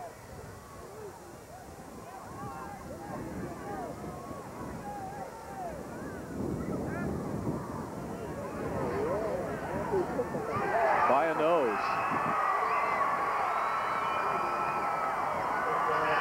By a nose, Mount Carmel. Won't have to worry about going for it. 1st and 10 on the 23. driving here with a 3-point lead.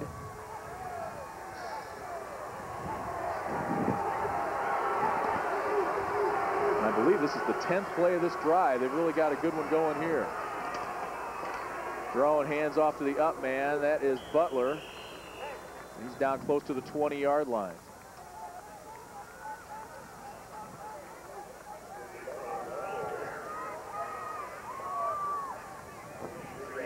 Well, it looked like they weren't going to run another running play all night. Now they've gone right back to it and sticking with it here.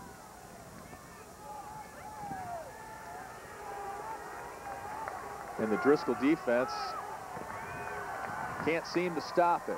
2nd and 7 for Mount Carmel.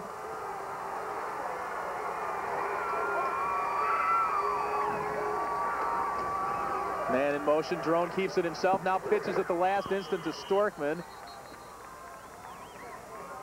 who is out of bounds at the 16-yard line, call it. And bring up 3rd and about 3. It's almost like Mount Carmel said, you know, hey, we'll run so many plays throwing the ball, and then, or it might have been position on the field. We get up to this point, and then we're going to run it at it.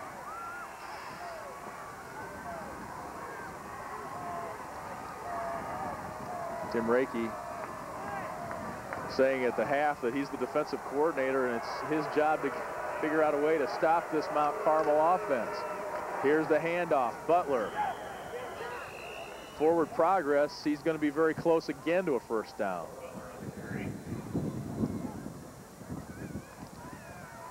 I think we might see this again. That's awfully close. And the Aces, as you say, playing it pretty close to the vest here for a team named after Cards. They are playing it close to the vest now that they're down inside the red zone here.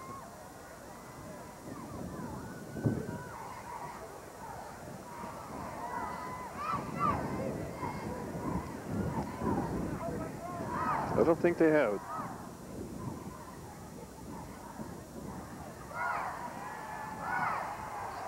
Well, a little short this time.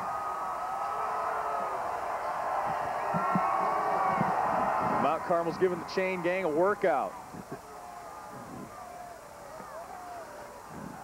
So it'll be 4th and about a foot from the 13. Let's see if they do the same thing they did before, and they get underneath the whole defensive line, driving back. They did that on the touchdown run by Luke Drone earlier. Luke Drone, is their kicker, has not attempted a field goal, so we expect them to go for it here. Defense is going to tighten up their big guys, put more beef directly over the ball. The Golden Aces 2 of 2 on 4th down conversions in this ball game. And the Aces going for 3 of a kind here. 7:30 left, 3rd quarter. 4th and less than a foot. Drone keeps it. I had a feeling. I almost said it before they snapped it because there was no way he was going to hand that ball off. First down for Mount Carmel. It's a good drive again to have them get underneath there and just get the push. They definitely went to their, here's the size factor. Offensive line, 224 pounds. Driscoll defensive front at 205.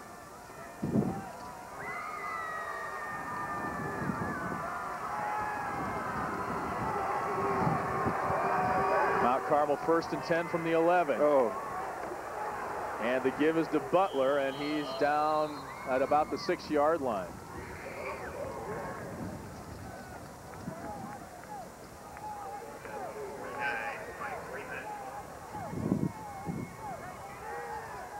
And they're just going to grind this out.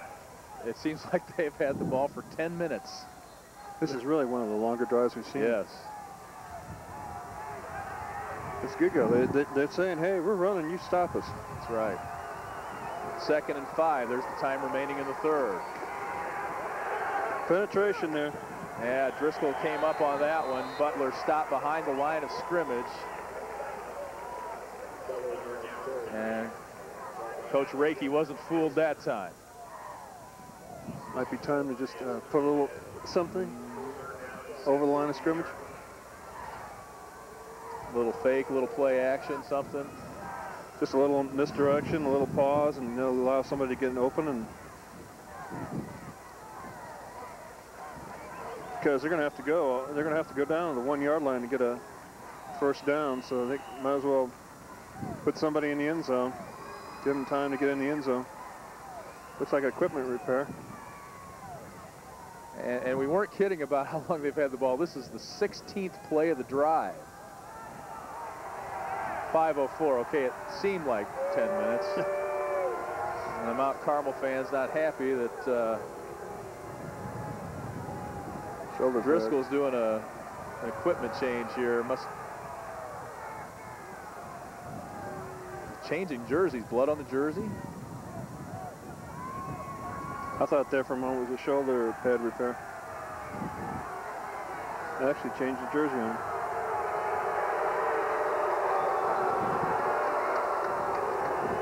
I wonder if he's got to go out.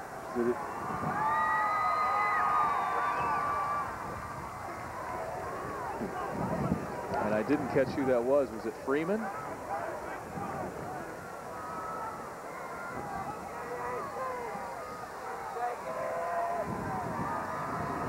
Yeah, number 40. It was a Freeman, number 49, and now Driscoll Catholic's just going to call timeout. I believe it was Freeman, the middle linebacker, who ran over. And they're going to have to call timeout. 21-18 our score. Mount Carmel threatening to extend that lead with 5:56 remaining in the third. Back after this network break.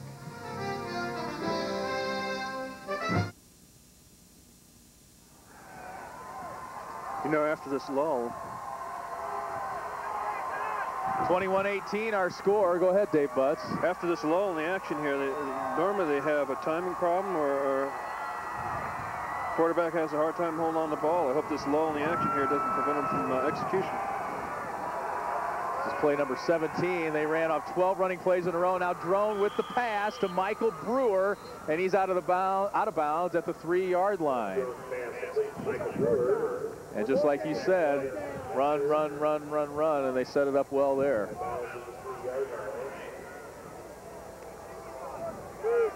It'll be 4th and 2. The first down marker looks like just inside the 1 or maybe right at the 1. And here come those big hogs again for Mount Carmel. 71, Brian Straw, 6'1", 250.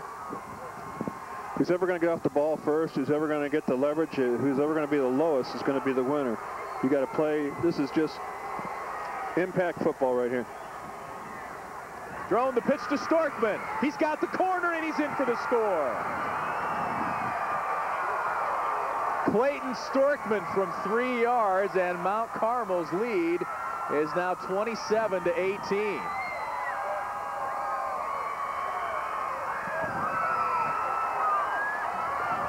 Big number 76 with the block there. Josh Wood, 6', 235. They bring in 3 defensive linemen to block, and Storkman got to the outside. Drone will try for the extra point. He's 3 for 3 on the night.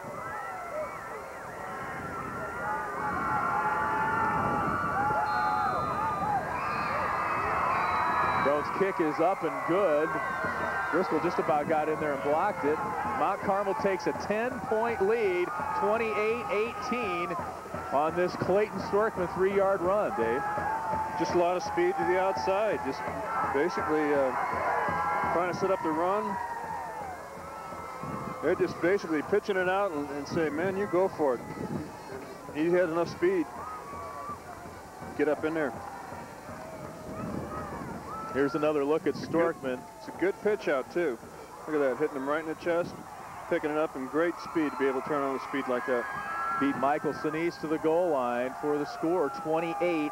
And Storkman is a good, tough runner for Mount Carmel. He's shown the ability at just 5'11", 175 to go in the middle and mix it up with the big guys, and then he can still get out to the corner like that. I think it's great. Mount Carmel on those short yardage possessions, they bring in Steve Isle, who's 6'2", 275, Brian Straw, 6'1", 250, and Josh Woods, number 76, 6 feet, 235, to help get some more blocking. Deep kickoff picked up by Sinise this time. He's out and stopped inside the 20-yard line. Nick Gebhardt couldn't get the ball that time, and the return wasn't quite as profitable for the Highlanders. Great coverage by the special teams to get down there. Everybody stayed in their lanes. You really had no place to run. There's a look at the Mount Carmel drive. 17 plays, 60 yards, 6 minutes, 12 seconds. It seemed like it was about a half-hour drive. I mean, they did a great job of controlling the ball that time. Driscoll Catholic from their own 20, 1st and 10, down 10. We talked about how they're a good comeback team. They need another one here tonight. Victor Arliss met in the backfield, and here come the Mount Carmel Golden Aces. Anyone and everyone in on that tackle. Actually slanted. It looked like they slanted the whole defensive line. They slanted the whole defensive line to the left, and all their defensive backs went to the right. On that play, it was a good call, the right way. Now here's the challenge for Matt Mahaney again. He's been able to distribute the ball when teams try and take away Victor Arliss. They haven't exactly taken him away, but they stopped him there. I think we had a penalty there. Okay. Clip. White. Half the distance to goal line. Still 1st down. That's bad news when you clip and your running back doesn't get any yardage anyway. Well, the thing it does, it puts them in the hole. Now the defense can lay their ears back a little bit and play the risk because they've got 10 yards more to work with. 1st and 20 from their own 10. Mahaney fakes the handoff, passes to Turner out in the flat. He's out to the 15, now the 20, 25, 30, and he's got a lot of real estate. Here comes Storkman closing on him. And now the Golden Aces, I knew I was going to do that again. The Golden Aces catch up to him at the 42-yard line, a 53-yard gain for Addison Driscoll. Does a good job. The defense does a good job coming up here and reading it. But as you see, you can't sit there and arm tackle someone like this. You've got to actually put it on. There's another miss. Nobody touched another guy it down so on the far. ground. Yeah. Another guy down on the ground, and he's just chewing up yards. Good cutback, and he also has a second effort here towards the end when he's got people grabbing on. Look at that. Picked up another 4 yards. Second effort. Greg Turner with the big gain, 53 yards, 1st and 10 from the 37. Here's Arliss. Check that, that's Tenuto. Mike Tenuto, the fullback, with a good gain. And he's got 1st down yardage inside the 20. A gain of 20 for senior fullback Mike Tenuto. Only 144 yards in the first 13 games of the season. He had a big chunk right there. 4:25 to go, 3rd quarter. Driscoll has been able to do against 2 of the top seeds in this state playoff championship. Coming back again now against Mount Carmel. Arliss, the ball carrier, on 1st and 10. He gets a couple.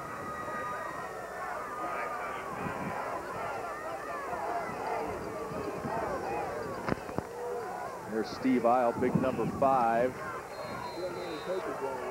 He was in on the stop. Mount Carmel freshman team dedicated their season to Mike's brother Jason, who died in a car wreck in June. Really a big blow to the Mount Carmel program, but they've been able to fight through that and have one of the best seasons in their history.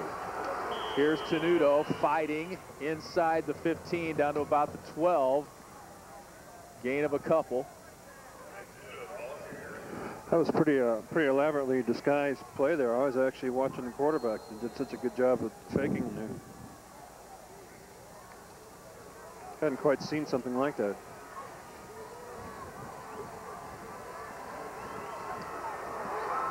Matt Mahaney has done quite a job for this Addison Driscoll team, according to his coach. 3rd and 5 from the 12. Mahaney back to throw. The left-hander has a man, and there's a flag. There's more than one. There's a couple of flags on that. Turner was the intended receiver, and the Mount Carmel defender was there a little too early. Very hard to defend a guy when you're coming across his backside. The advantage is definitely going to the offense in that situation. most of the time they have a hand on him. They're so close, and you're right, he was there early.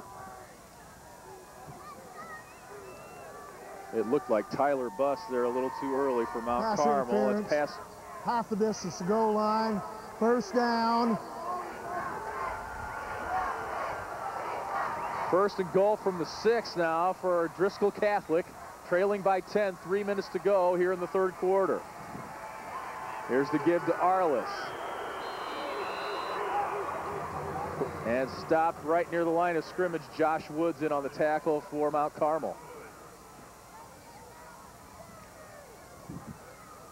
Good gang tackling by the defense. They had actually 3 guys in on the big guy. All of them in front of him.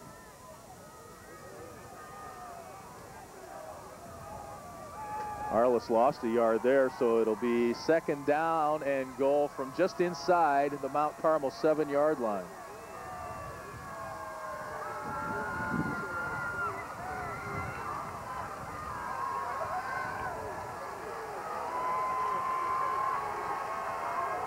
And let's see if the Pig gets it again. Left alone in the backfield. The handoff is to him. He's inside the 5. Down to about the 3. The Suburban Catholic Conference Player of the Year, Victor Arliss. Here's another look. Good fake right here and hold the ball in. He's just actually just doing it on his own. He's trying to cut up field. Stay to the outside. Third and goal from the 3.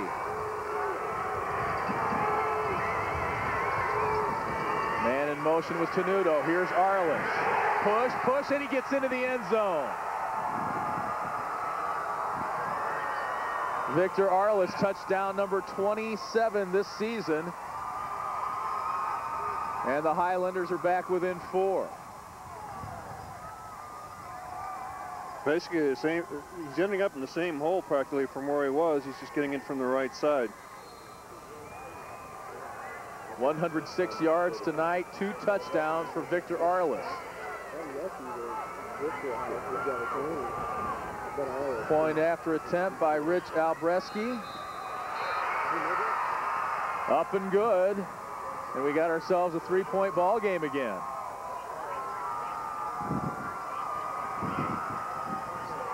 He's just going to take the ball right here, and he's just going to just see what he can get and watch the second effort here.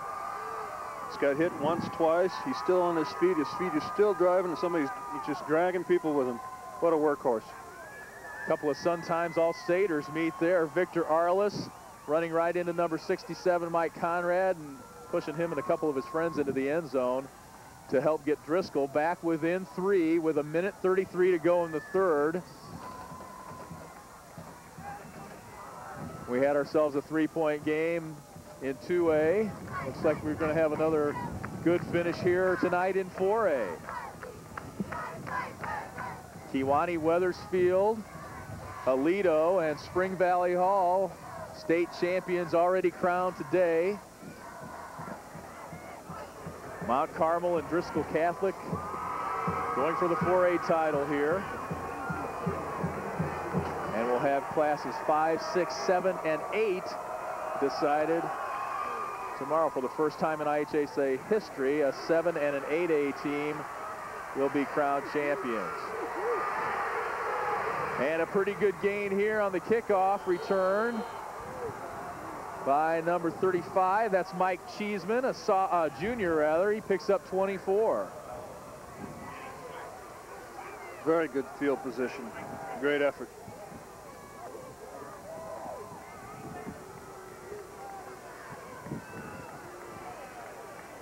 Those kickoffs into the wind aren't going very far tonight. Mount Carmel will take over on their own 44. They lead it by 3. A 6-minute drive last time they had the ball. Drone, the pump fake. Brian Grant tripped up, and they're going to call interference. Actually got him on, looked like his right foot. Somebody stepped on his right foot. I don't know if that pass was catchable, though, because he really lofted. I would agree with you. I'm not sure if it was. He lofted it up right there. He's stepping on his heel. And the pass is obviously well, pretty far down the field. Judgment call, and they've got the better look at it down there.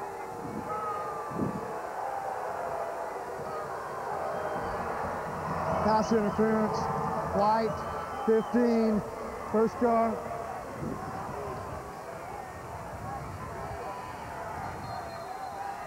So the Golden Aces get it 1st and 10 at the 41. Drone back to throw again. And almost picked off, that time by Netzer.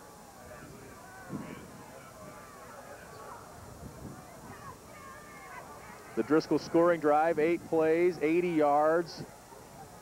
Took 4:15. And Victor Arliss gets his 2nd touchdown run of the night.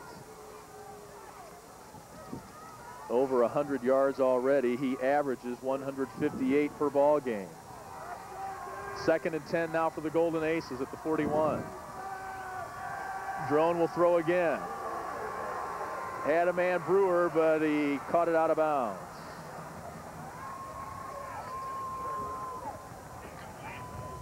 Just ran out of real estate down that sideline.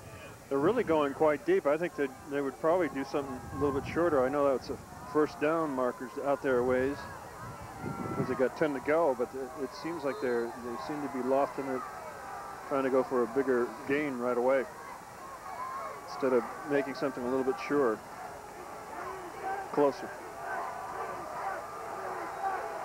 Now they'll spread it out. 5 wide receivers for a team that's run option all year. Drone back to throw, has a man. That's his backup quarterback again, Jake Howard, who had the touchdown catch. He'll be short of the first down.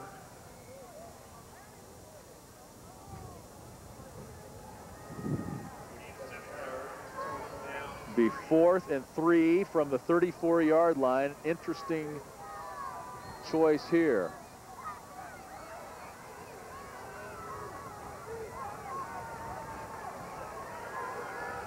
With a nickname like Aces, I would imagine they're not afraid to gamble a little bit. 30 seconds to go, 3rd quarter. Mount Carmel up 3, going for it on 4th and 3. 5 wide receivers. Drone's throw is incomplete. Good push that time by the Driscoll Catholic defensive line to hurry him up. Tremendous pressure for the defense. The defense got in there, had seams. Quarterback had people in his face and also being hit while he was throwing the ball. The ball was already released and in the air. He had to get rid of it quicker before the receivers could turn around and look for the ball. Great push for the defensive line there. That offense has got to wake up, and they got to buckle up. You know, and that was 4th down. I mean, they got to keep him out. They got to give that quarterback time. He just too much pressure on him. He threw it too quickly. Driscoll Catholic gets it back at their own 34, 1st and 10. The handoff is to Arliss, and he's got a good gain out to the 42-yard line. Gain of 8. It'll be 2nd and 2. And that'll do it for the 3rd quarter. Time will run out. Driscoll Catholic will have the ball with the wind at their back to start the final 12 minutes of action here in the 4A title game. Driscoll's come back. They were down by 10, and they trail it by 3 here after 3 quarters of play, 28-25, back after this local break. Back in Champaign, Lee Hall and former All-Pro defensive lineman Dave Butts. The final 12 minutes of action here in the 4A state championship game. And Dave, I sense a little shift in momentum maybe here. Driscoll's coming out doing a good job. Now they got the wind at their back. Let's see if they can take advantage of this passing game.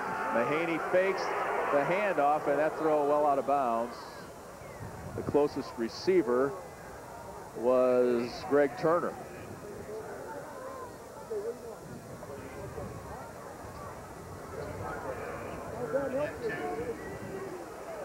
It'll be 3rd and 2 now for the Highlanders. Offensive line's giving him good time and protection. I think he just threw on that ball a little bit too fast. I think he have a little bit more patience, try to put that ball in there, he'd be more effective. Tenuto in motion. The handoff is to Arliss, and he pulls his way across the 45 for the first down.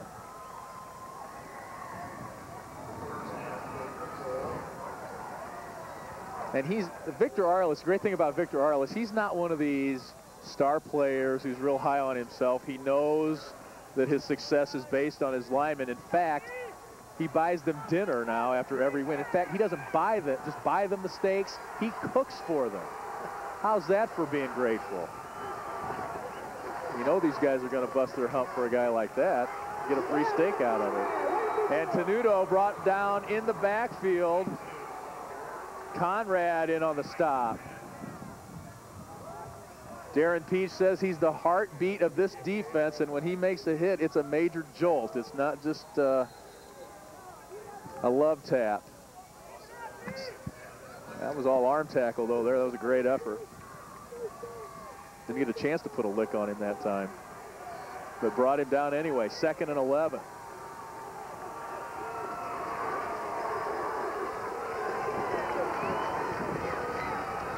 Here's Mahaney back to throw. And here comes the rush from Mount Carmel. He avoids it and gets out to the 50 and down into Mount Carmel territory. Bring up 3rd and about 5. Here's the stats through 3 quarters.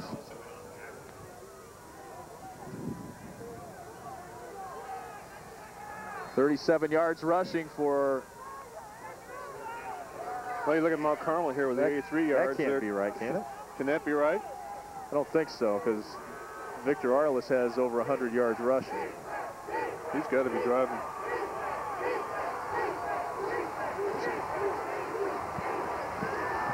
Third and 4. The handoffs to Arliss, and he stopped. Good effort that time by the Aces defense. Mike Conrad down there in the middle of the pile with the stop again. And the Highlanders will have to punt. Brian Grant will be back to receive for the Golden Aces, who come up with a big defensive stop of their own. Can't keep going to the big guy all the time. You got to use him as a decoy, too.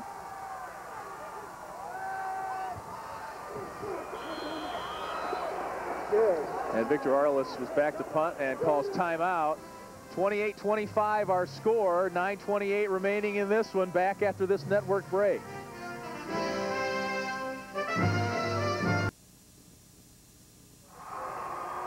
And there's a look at the Golden Aces sideline. They lead by 3 with 9:28 left. Their defense comes up with a stop on 3rd down and forces the Highlanders to punt.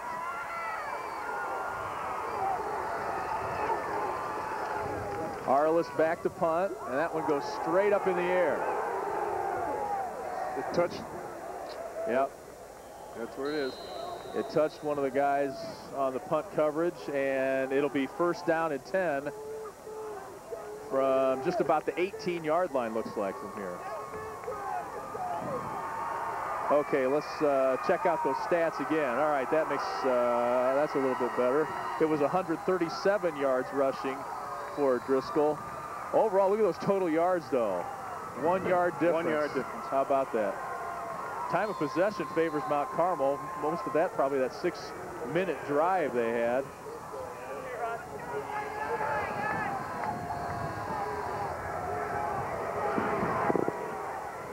First and 10 for Mount Carmel. Here's the give inside.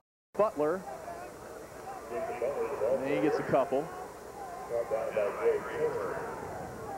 Jacob Butler is the guy that took over for Mark Crumley when he was injured in that last game of the regular season against Robinson. And he's one of the guys that's had to pick it up for the Aces. And Crumley is down there in his uniform. He's wearing his jersey tonight, but forced to watch the action from the sidelines. Mount Carmel's leading rusher this season. 2nd and 6.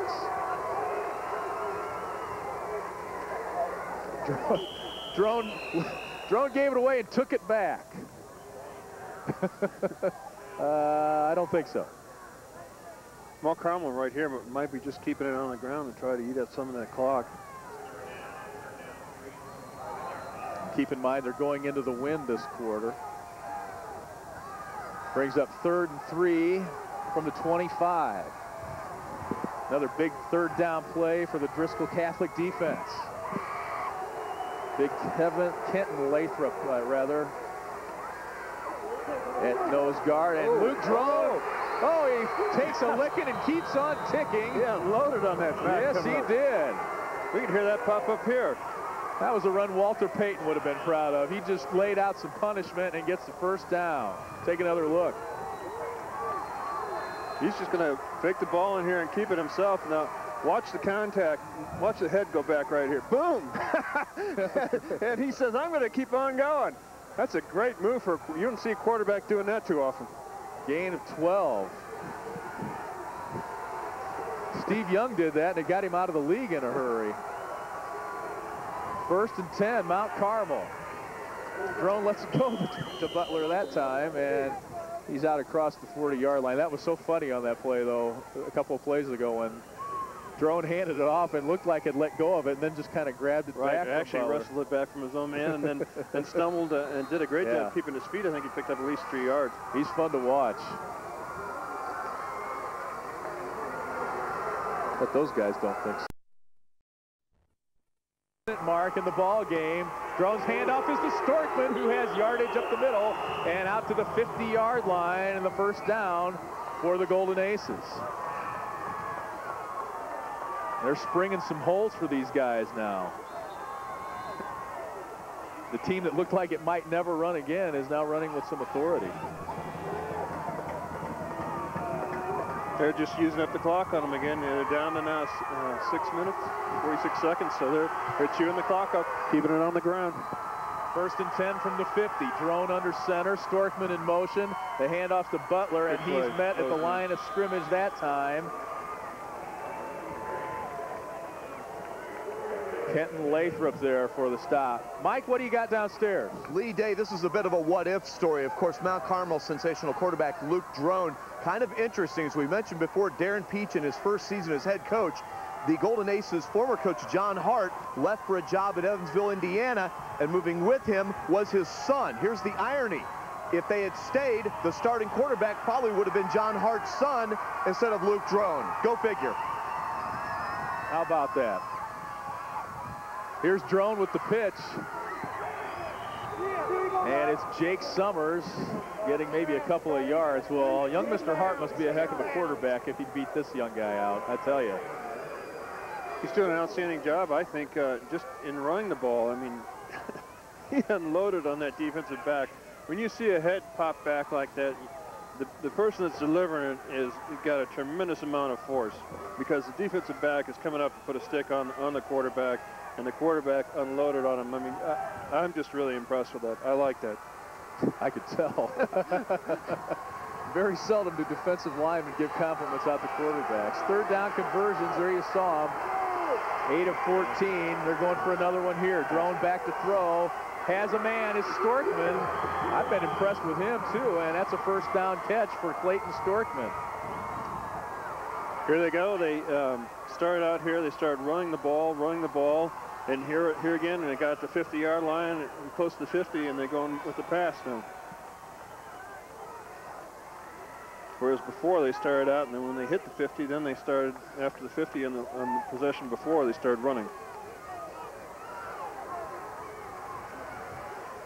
Under 5 minutes. Darren Peach keeping them guessing. 4:52 left. Mount Carmel driving with the lead. Here's Storkman up the middle, down to the 35, gain of a couple. Mark Carmel's offensive line is doing a great job of getting the defensive linemen off their feet. They're doing a great job of blocking. When you do that, the back has only to worry about the secondary, and they are getting into the secondary. Luke Drone 180 yards throwing. And 2 touchdowns. Give up the middle again, and that time the Driscoll Catholic defense steps up. Mike Freeman, team leader in tackles, in on the stop.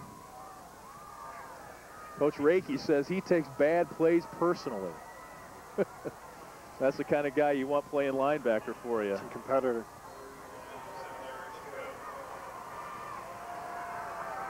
Brings up 3rd and 7. Boy, how many big third down plays have we had in this game? Seems like a lot.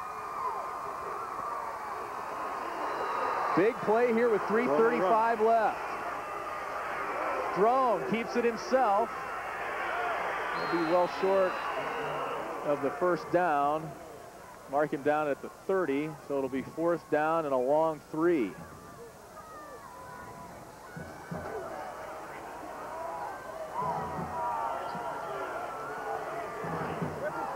Fourth and 3. A long 3. And the Mount Carmel fans, well, they've been on their feet the whole game, and now they're making a racket. They're doing a lot of that, too. Okay, if 3rd down and 7 was a big play, 4th down and 3 is huge, and they're having a little trouble getting organized on the line. Looks like they're going to go to the air. 5 seconds on the play clock. Thrown back to throw. Good call by Dave Butts. Picked off by number 28. That's Nick Gebhardt.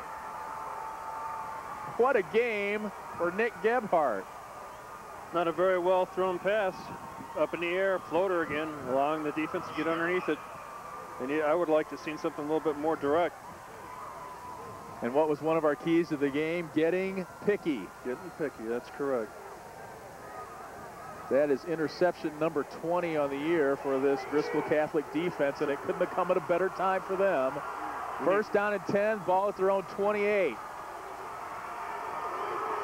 72 yards to go for the lead. And here's Netzer. He's got the outside and brought down in Mount Carmel territory. Jake Howard had to make a tough tackle there to keep him from going the distance. That interception is very hard to throw in a double coverage. You got a guy behind you and a guy in front of you, and he's trying to force that ball in with a little bit too much of a floater. I guess he really wasn't counting on the wind, because the wind's definitely in his face.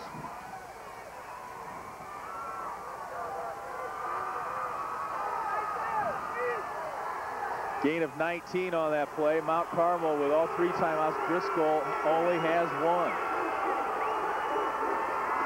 2:10 remaining. Mahaney back to throw. Going long. Turner's his man. Caught. Was he inbounds? Yep. Yes. Greg Turner with a huge catch at the 25-yard line with 2:05 left. 28 yards. Great concentration. Actually really caught this ball out of bounds with both feet in, looked like to me.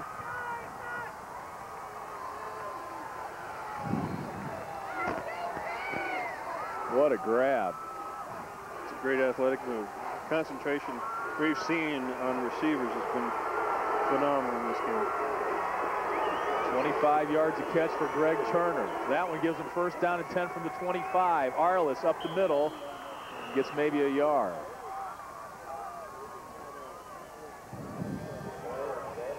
Clock ticking with 1:38 to go. Driscoll Catholic still has 1 timeout left. Another fantastic finish here in Champaign. Our 2A game went down to the final gun. And this one will too. 1:22 to go. Mahaney in the shotgun on 2nd and 9. Back to throw, has a man, leaps for it, and Netzer just couldn't catch it. Good coverage. Brian Grant was there on the defense. Had great protection, a lot of time to throw that ball. 1:14 left.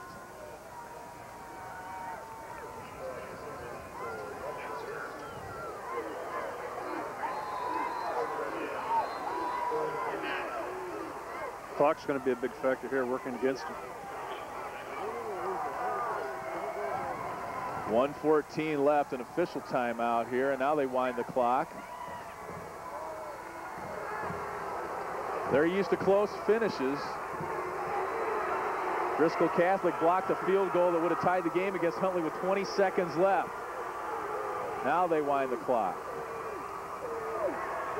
1:14 left. Mahaney back to throw. Has a man. That's Turner. And he's down inside the 20-yard line to about the 18 with the clock still running. And they're going to hold on to that timeout as long as they possibly can.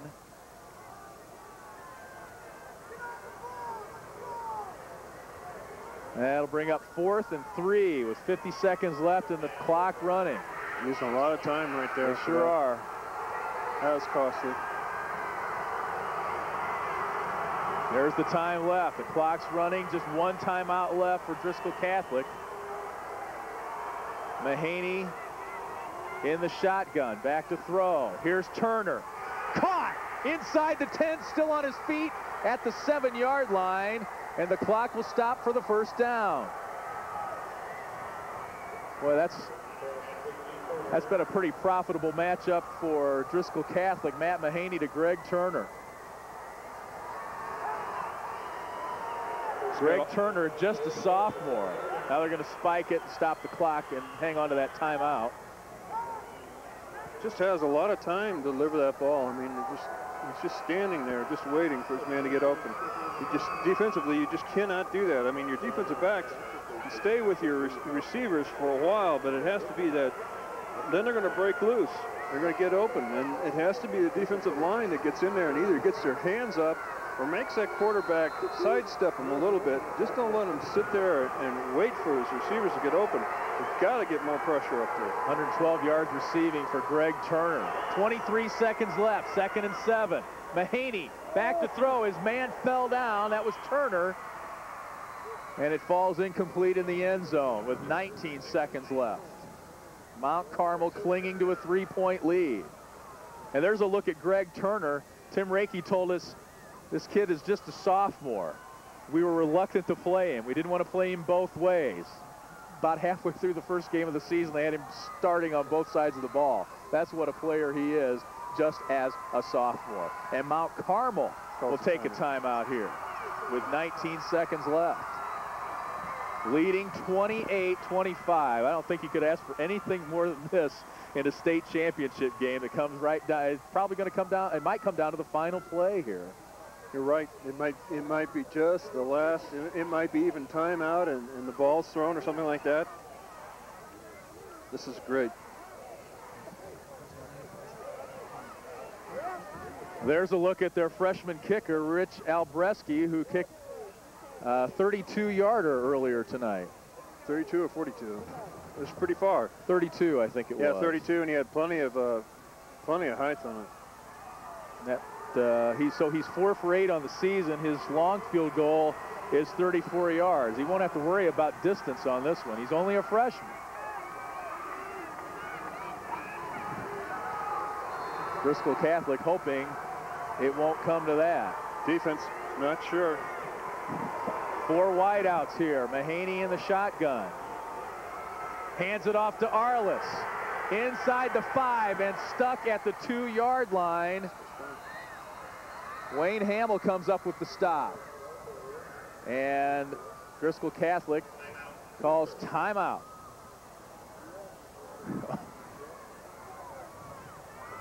My goodness. It's 4th and goal from the 2 with 13 seconds left. And they tried to catch Mount Carmel napping there and sneak Arliss into the end zone. And they just about did. Well, Mount Carmel really wasn't sure. A lot of the secondary was sitting there pointing back and forth to each other. I don't even think they had the defenses correct for some reason. You would think they would when their coach comes to the sideline and talks to them. And that's why I think they called that timeout, so they could get everybody set. Yet when they went back out on the field, there's a lot of indecision. 122 yards rushing on 21 carries tonight for Victor Arliss. And it will come down to a field goal. 19-yard attempt by Rich Albreski, 5'9" freshman with 13 seconds to play. This would tie it.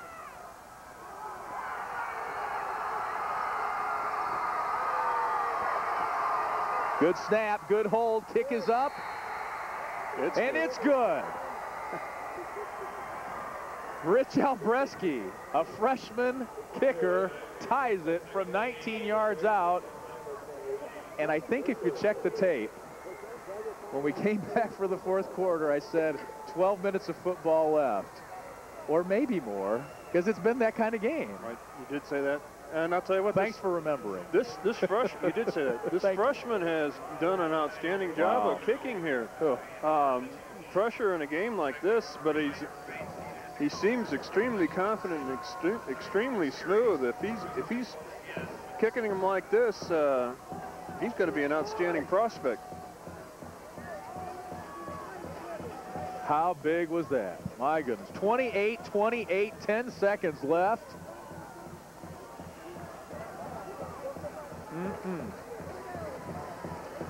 Both teams, again, on both sides of the line of scrimmage are doing, everybody is really, really hustling and really trying. A lot of second effort to see everybody get into the overtime. Rich Albreski just tied the Class 4A record for field goals set by Chicago Heights Marion in 1993 with 2. He doesn't kick off, though. That's the job of Ryan Andrioli, a junior. And we are looking at overtime here in 4A. Although with this game, who knows? Would not be surprised to see this one go back. I don't care if it's an up man or not. Picked up inside the 25 by Storkman. And that will stop the clock with 5 seconds to go. And Mount Carmel will have the ball at their own 32-yard line. This is a good time to bring up conditioning to see what team really has something else left other than the fourth quarter. This might be a time for conditioning to see who can really gut it out the hardest and accomplish something and get the ball moving. Just kind of really come down to desire here. I'm guessing this is take a knee time here. It is. And we have overtime in the 4A state championship game. How great is that? I tell you what, I think everybody is 28-28 our score after 48 minutes of football. It's not enough. So we will be back hopefully with the finish of this ball game. It's been a great one. 28-28 and still no state champion in 4A after 4 quarters. Back with overtime after this network break.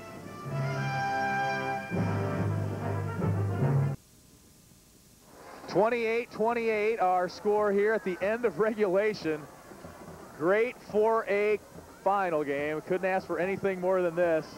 Driscoll Catholic and Mount Carmel tied 28 all. Keep in mind, Mount Carmel was up 28-18, and this Driscoll Catholic team has refused to say die all season long. They came back against the #1 seed, Pontiac. They were down 14-7 at the half. They were down 21-9 at the half to Huntley. And here's the end of the regulation stats.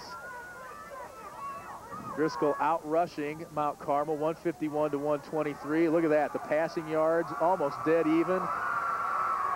Driscoll came back. Now there's a little bit of difference. There was only like a 1-yard difference in total yards after 3 quarters, and now Driscoll has the advantage there.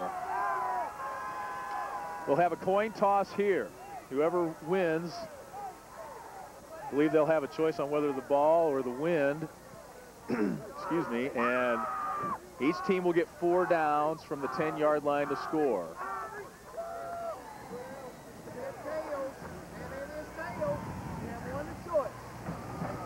Driscoll Catholic wins the toss. I'm a good lip reader, I can tell. It's all body language. Now they'll decide whether they want the ball first or the wind. Okay, you're going to play down on that end? Okay. Taking the wind. Now each team will get 4 downs from the 10-yard line. So Mount Carmel will have the ball first, is that right?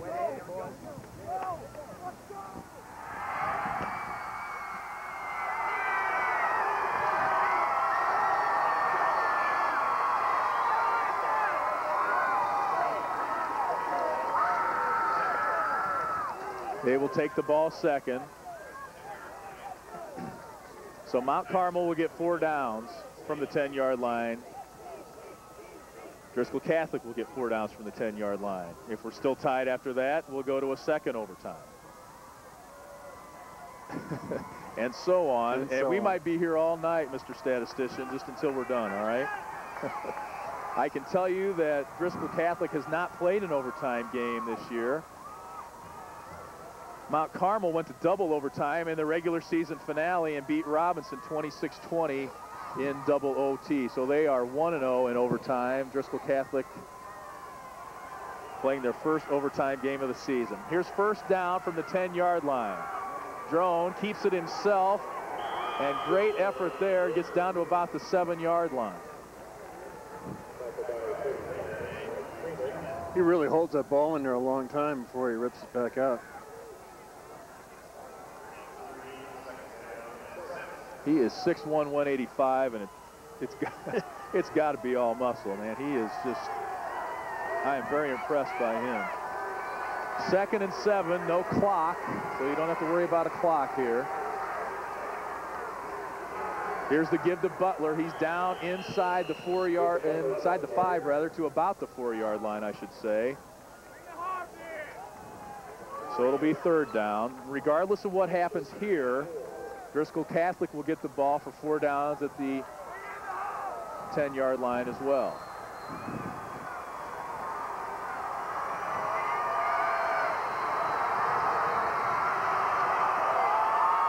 And the scoreboard here at Memorial Stadium flashes big play. I think it could have been flashing that for just about every play in the second half. It's been an outstanding ball game. Drone, the handoff to Storkman, spins into just about the 2.5-yard line, looks like. Just inside the 3, so it'll be 4th down for the Golden Aces.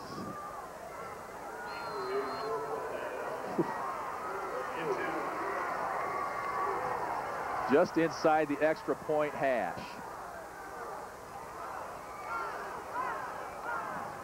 They're calling timeout. Time for them to regroup. Each team got an extra timeout in the overtime, so Mount Carmel now has 2, Driscoll has 1. Darren Peach calls his team over to talk about it. Huge 4th and 2 play here. 28 North Egypt Conference titles for the Mount Carmel Golden Aces. And I know they're still watching in Mount Carmel. They it's been MCTV week down there. The pep assembly on Wednesday was carried on live TV. The coaches show was last night. They did a 3.5-hour pregame show today, including a replay of the 81 title game that the Golden Aces won. Today's game, of course, is on TV down there, and tomorrow's pep assembly will be televised live. I'd try to go a little bit longer count here. Maybe draw them off. Get some of those guys. The linebackers been hitting the hole on a consistent basis. I'd like to see them just make a little bit longer count if they can handle it.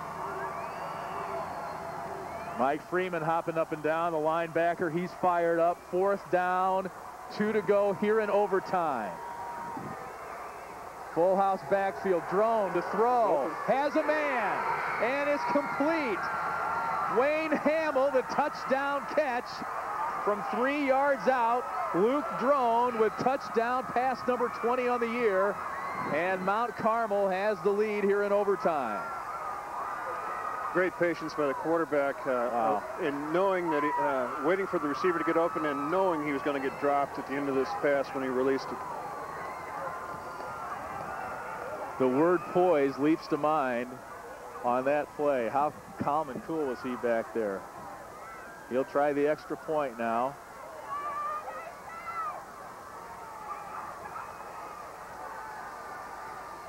Whoa. Almost blocked. They got in there but didn't get it. And Drone is a perfect 5 for 5 on extra points. 35-28 Mount Carmel. Now Driscoll Catholic gets a shot at it. Watch the patience. He'll come back over here. He's going to wait. He's going to get hit. He can see it. Great patience waiting for his man to get open and getting punished after he released that ball. It shows a lot of poise and a lot of self-sacrifice he gives for the team there that made that whole play. Wayne Hamill had one catch in the semifinal win over Benton for 26 yards. I think that was his first catch tonight, and there probably wasn't a bigger catch all night. Let's go downstairs to Mike. Lee Day, just an interesting note. This is the first overtime game in a championship high school football game in Illinois since 1992. That 5A game between Wheaton-Warrenville South and Joliet Catholic with the double overtime. Warrenville South won at 40-34. Lee, Dave? Well, it's indeed a special game, Mike. 1st and 10 now for the Highlanders. Mahaney back to throw, and it's incomplete.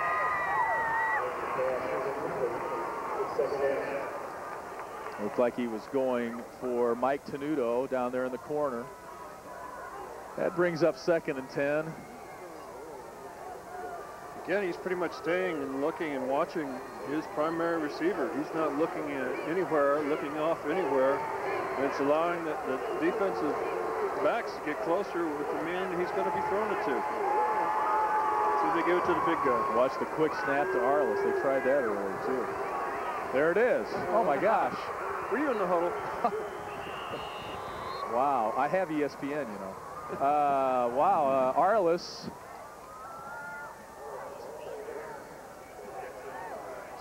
Gets down to the 6, so it'll be 3rd down and 6.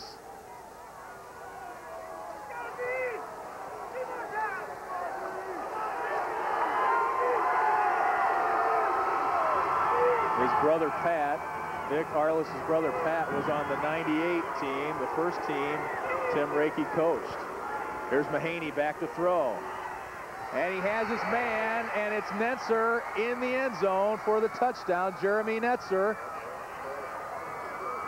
with the catch. Great protection, just sitting there waiting for his guy to get open.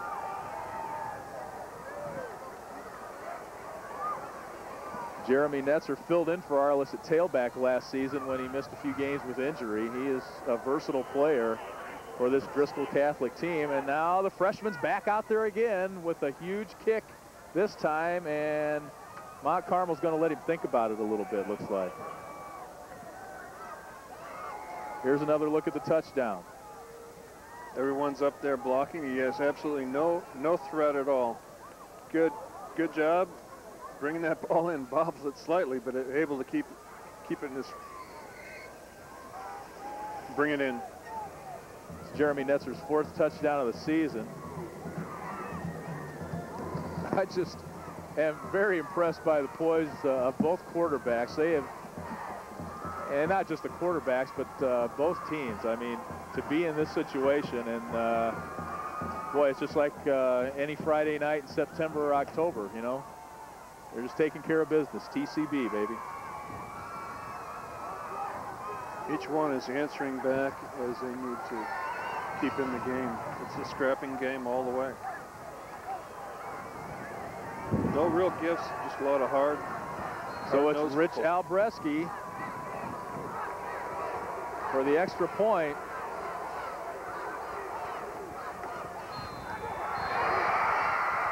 It's up and good. And we're tied at 35. Can you say double OT, Mike? An interesting note about Albreski. His is his first year of competitive football. Yeah, first year of competitive football. I asked one of the Driscoll Catholic officials, what did he do before that? Guess, he was a soccer player. And then I asked that Driscoll Catholic official, what position did he play in soccer? And the guy said, I don't know, but he was really good. No kidding. Lee, Dave? Right, Mike. Thanks a lot. Yeah, he was really good no matter what it was. 35-35. And we're back for another coin toss. Easy for me to say. Look at Darren Peach. He's pretty calm and collected out there, at least outwardly. Coming up tomorrow here at Memorial Stadium in 5A. This ought to be a great game. Number 1 seed Morris taking on number 4 seed Joliet Catholic. And that one's coming up in our first game tomorrow here at Memorial Stadium. In 6A, it'll be Oak Lawn Richards against New Lenox Providence. They are always in the finals, or so it seems. Ready to go again? Here's the coin toss. That's right.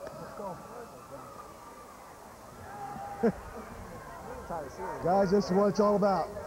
Okay, Red's choice this time. There's no coin flip. You wish to be on defense. Okay, which way do you wish to, which end do you wish to play on? Going to play down on that end? Okay, give him that ball. Step out there. That's right. Okay, right there. Those people up there, because you're going to get the ball. Your team's going to get the ball. Okay, and they're going to be down there on defense. Okay, we're in.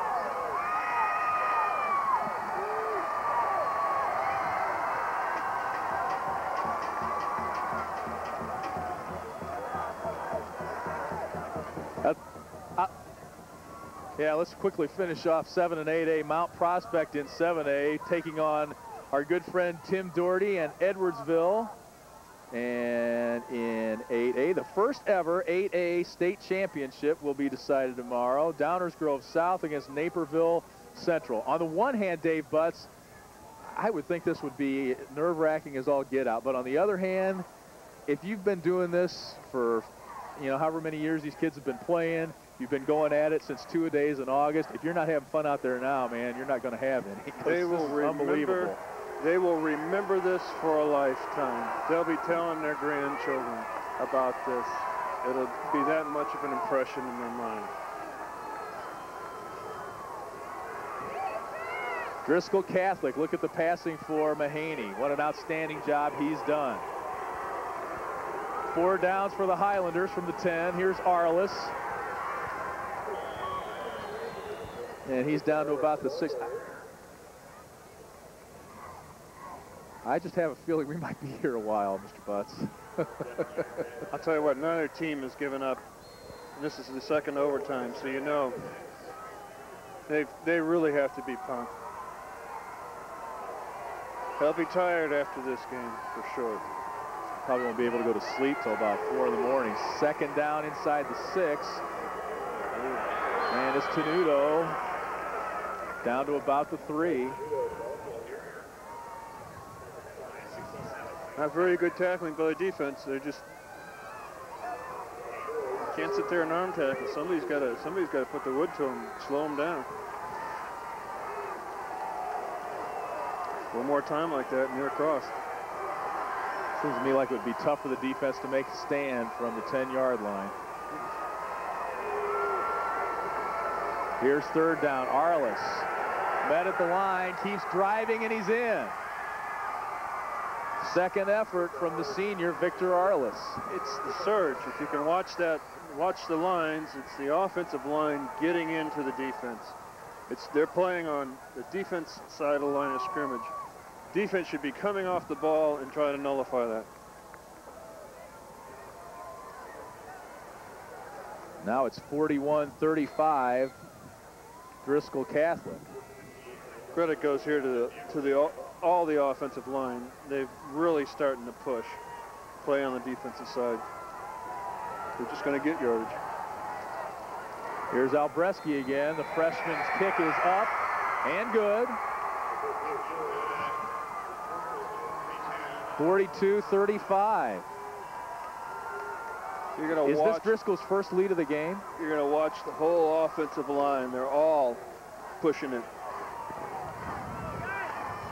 Good 2nd effort there, too. He was kind of stopped there for a moment.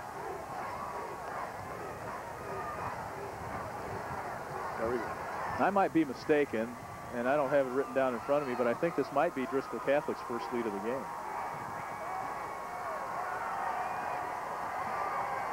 It was 7-0, 7-3, 14-3, 14-10.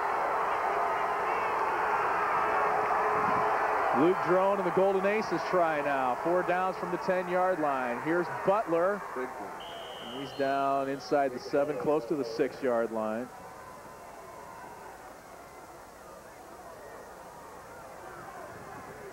It's come down to this for Mount Carmel. 3 chances now from the 7-yard line to get it in the end zone, or this game's over. The Driscoll Catholic coaching staff getting their team fired up over on the sideline. Been at it for almost 3 hours. Drone gives to Butler again. He's down at about the 5-yard line. Mount Carmel and Carbondale actually went into 4 overtimes in 1988, I believe. Excuse me. How many? 8? 4, okay. 4. I just want to know what I should expect here. 3rd and 5 now for Mount Carmel. 2 plays to score.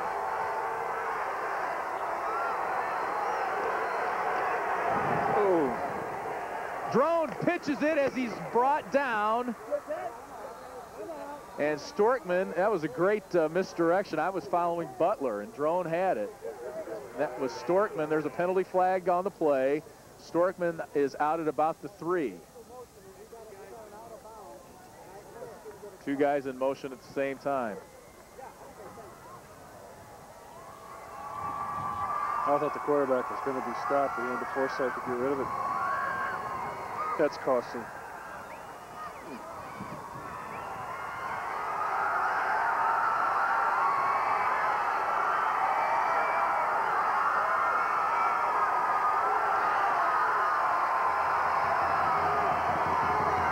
Both teams urging their crowds to get into this game and help them out. Somebody's going to have to come up with a big play here, get some of this yardage back.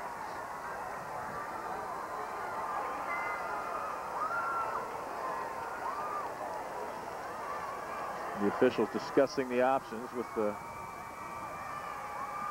Driscoll Catholic captain. Illegal motion, 5 yards, 3rd down.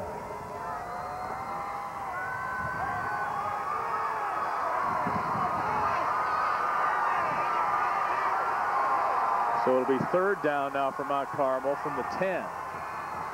It was 3rd and 5 and a 5-yard penalty. They're back to the 10-yard line. Drone will put it up in the air. He's got Brian Grant, who's in for the score. Oh my. Back and forth. How about that? Big one's going to be here now. You got to be kidding me. 42-41. And Mount Carmel is a Luke Drone extra point away from sending it to a 3rd overtime.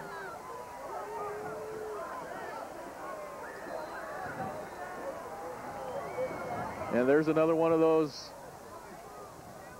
guys that have stepped up for Mount Carmel, Brian Grant, the cornerback, who's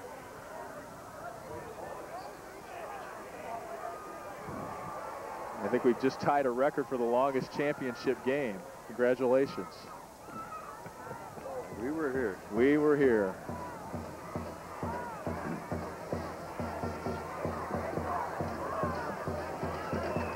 How'd you like to be a kicker right now? Well, that's a lot of pressure.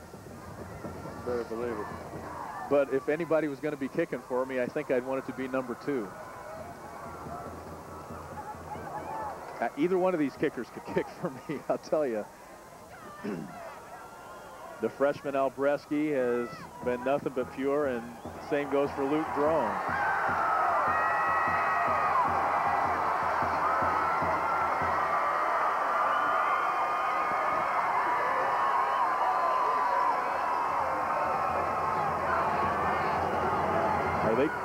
Are they going for 2? They're going for 2. And Drone's throw falls incomplete. A gutsy call, but it comes up incomplete. And instead of going to triple overtime, Addison Driscoll goes home state champions.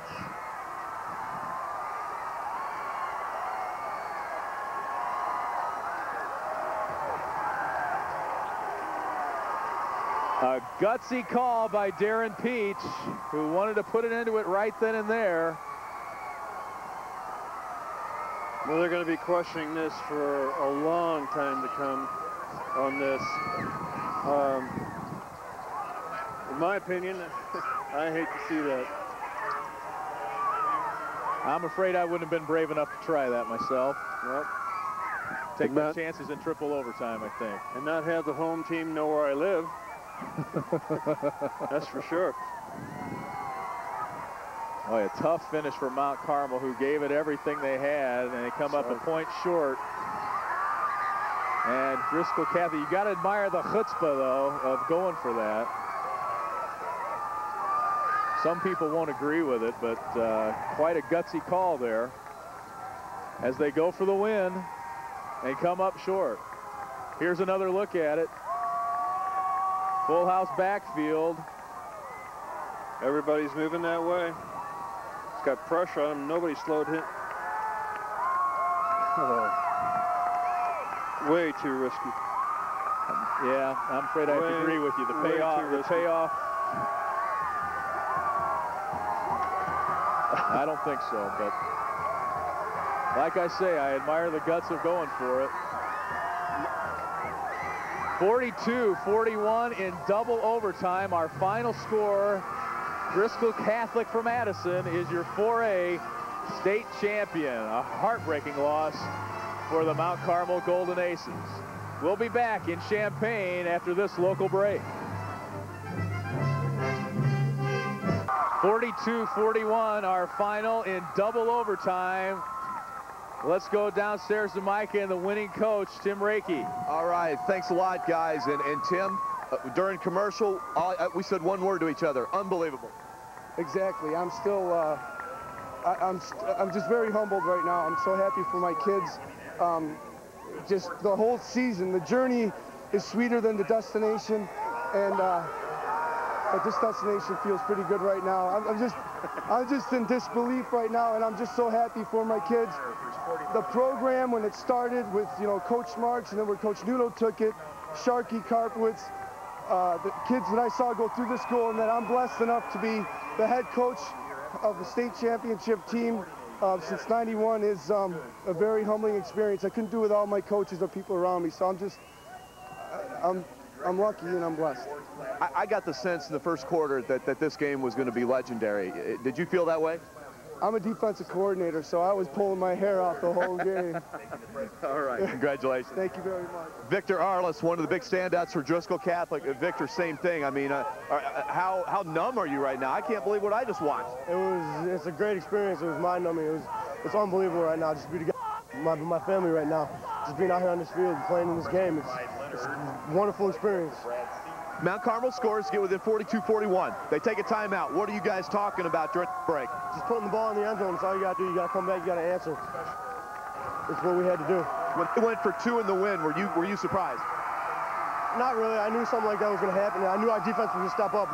They've done it all year. They've been excellent the whole year, and it didn't shock me that they stopped them. All right, Victor, congratulations. Thank you very much, sir. One of the best games of all time in the history of Illinois high school football, 42-41. Lee, Dave, I mean, it's been a privilege. This was unbelievable. All right, Mike, thanks. And you have to feel for those guys. You hate to see it come down to that. It's unbelievable that what can you say? I'm kind of disturbed about it myself, that it went down the way it did. I would like to have seen him kick it, and then actually they've got 4 more tries to get the ball over instead of risking everything, the whole season, the championship, on them getting in the end zone with something that was pretty iffy at this point. So I would have liked to seen him kick it. I wanted to see the game go on a little bit more and have the kids decide the game, not the coach. Afraid I'd have to agree with that, partner. And it looked to me like the intended receiver was a defensive tackle. I'm still astonished. Like we mentioned in the timeout here, when I got down there and lined up for it, you know, I wanted to call a timeout myself and say, hey, kick it, don't do this to these kids. I'm out for the kids. And 42-41, our final. Driscoll Catholic, the state champions. You can't say enough about the way both teams played out there tonight, though. I mean, it was a fantastic effort by both teams. There was really no gifts out there. Everybody fought tooth and nail, back and forth. Everyone answered to everything that they had to do.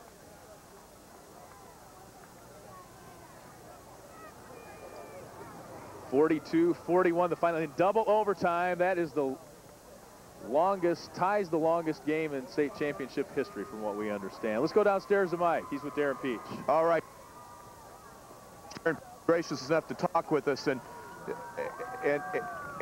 Darren, no one lost in this game, did they? No, it was a great game, right down to double overtime. You know, we started the year in double overtime. We finished the year in double overtime. And I can't say enough about our kids, you know. They played awesome. You know, Addison played great also, and I think the fans got their money's worth tonight. Oh, I know we did. Darren, one thing we have to ask you about before we let you go. You guys score the touchdown to get to within one. You take a timeout. There was a lengthy discussion. What went on? Why did you decide to go for two? We were just talking about, you know, whether we should kick the extra point or go for two and try to win the doggone thing. And, you know, we want to try to end it right there and win it. Did fatigue have to do with your players? Did you sense they were kind of getting worn out? Is that why you went for it right there? No, not really. You know, I wanted to win it there and end it right there. And unfortunately, we came up short. What a great run for you guys. Congratulations. Thank you very much. All right, Coach Peach, his team, nothing to be ashamed of. Great effort. And one of the greatest games in state championship history, guys, 42-41, and two class acts tonight in this game. Wow. Back to you guys. All right, Mike, thanks a lot. There you get a look at the state champion, Addison Driscoll Catholic Highlanders. Lost their first two games of the season to a couple of playoff teams, Nazareth Academy and Rich Central. And from that point in the season, they never, ever gave up and rattled off 12 wins in a row to get to 11 wins in a row to get to number 14, and then a win here tonight in double overtime. Tell you what, you go back and forth, and you say it's a great game on both sides. You kind of find yourself repeating yourself as you run the game back over in your mind. Each team responded, each team answered to the rival. Every time there was a point scored, they came back. They moved the ball exceedingly well on both sides. It was tooth and nail. It was coming down to, like you had mentioned, more than a regular game going into overtime. Wow. That appears to be the consensus. Wow is about the only way you can describe this one. It was everything we could have hoped for. 42-41 the final in double overtime. Driscoll Catholic over Mount Carmel. Back with more from Champaign after this local break.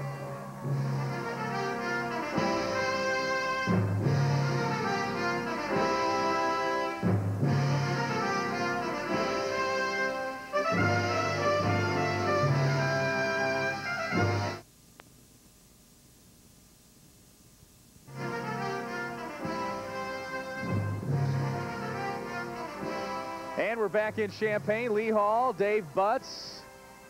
Driscoll Catholic, the 42-41 win in double overtime. And there's a look, finally, at the final stats. A 3-hour-plus high school football game, and both teams played their hearts out. That's a cliche, but it applies in this one. It's very close. It really came down to the wire. It's just a scrappy game. I mean, there's just really not a whole lot of difference when you look at the total yardage. I think the thing it might be time of possession. You know, Mount Carmel had a great time of possession. You know, that's a flaring thing that shows it's 28, almost another 10 minutes more, and I mean it was tooth and nail, back and forth. I mean, people saw a great game today. And the only numbers that really matter are the ones on the scoreboard. 42-41, Driscoll Catholic in double overtime. Back in Champaign after this local break.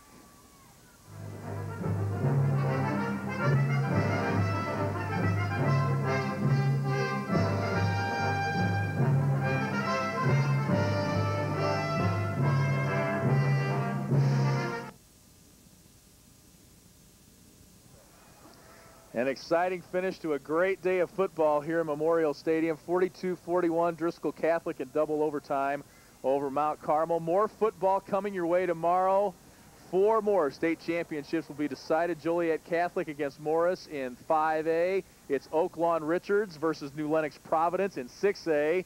First ever 7A state championship. Mount Prospect against Edwardsville. Downers Grove South takes on Naperville Central for the 8A state championship.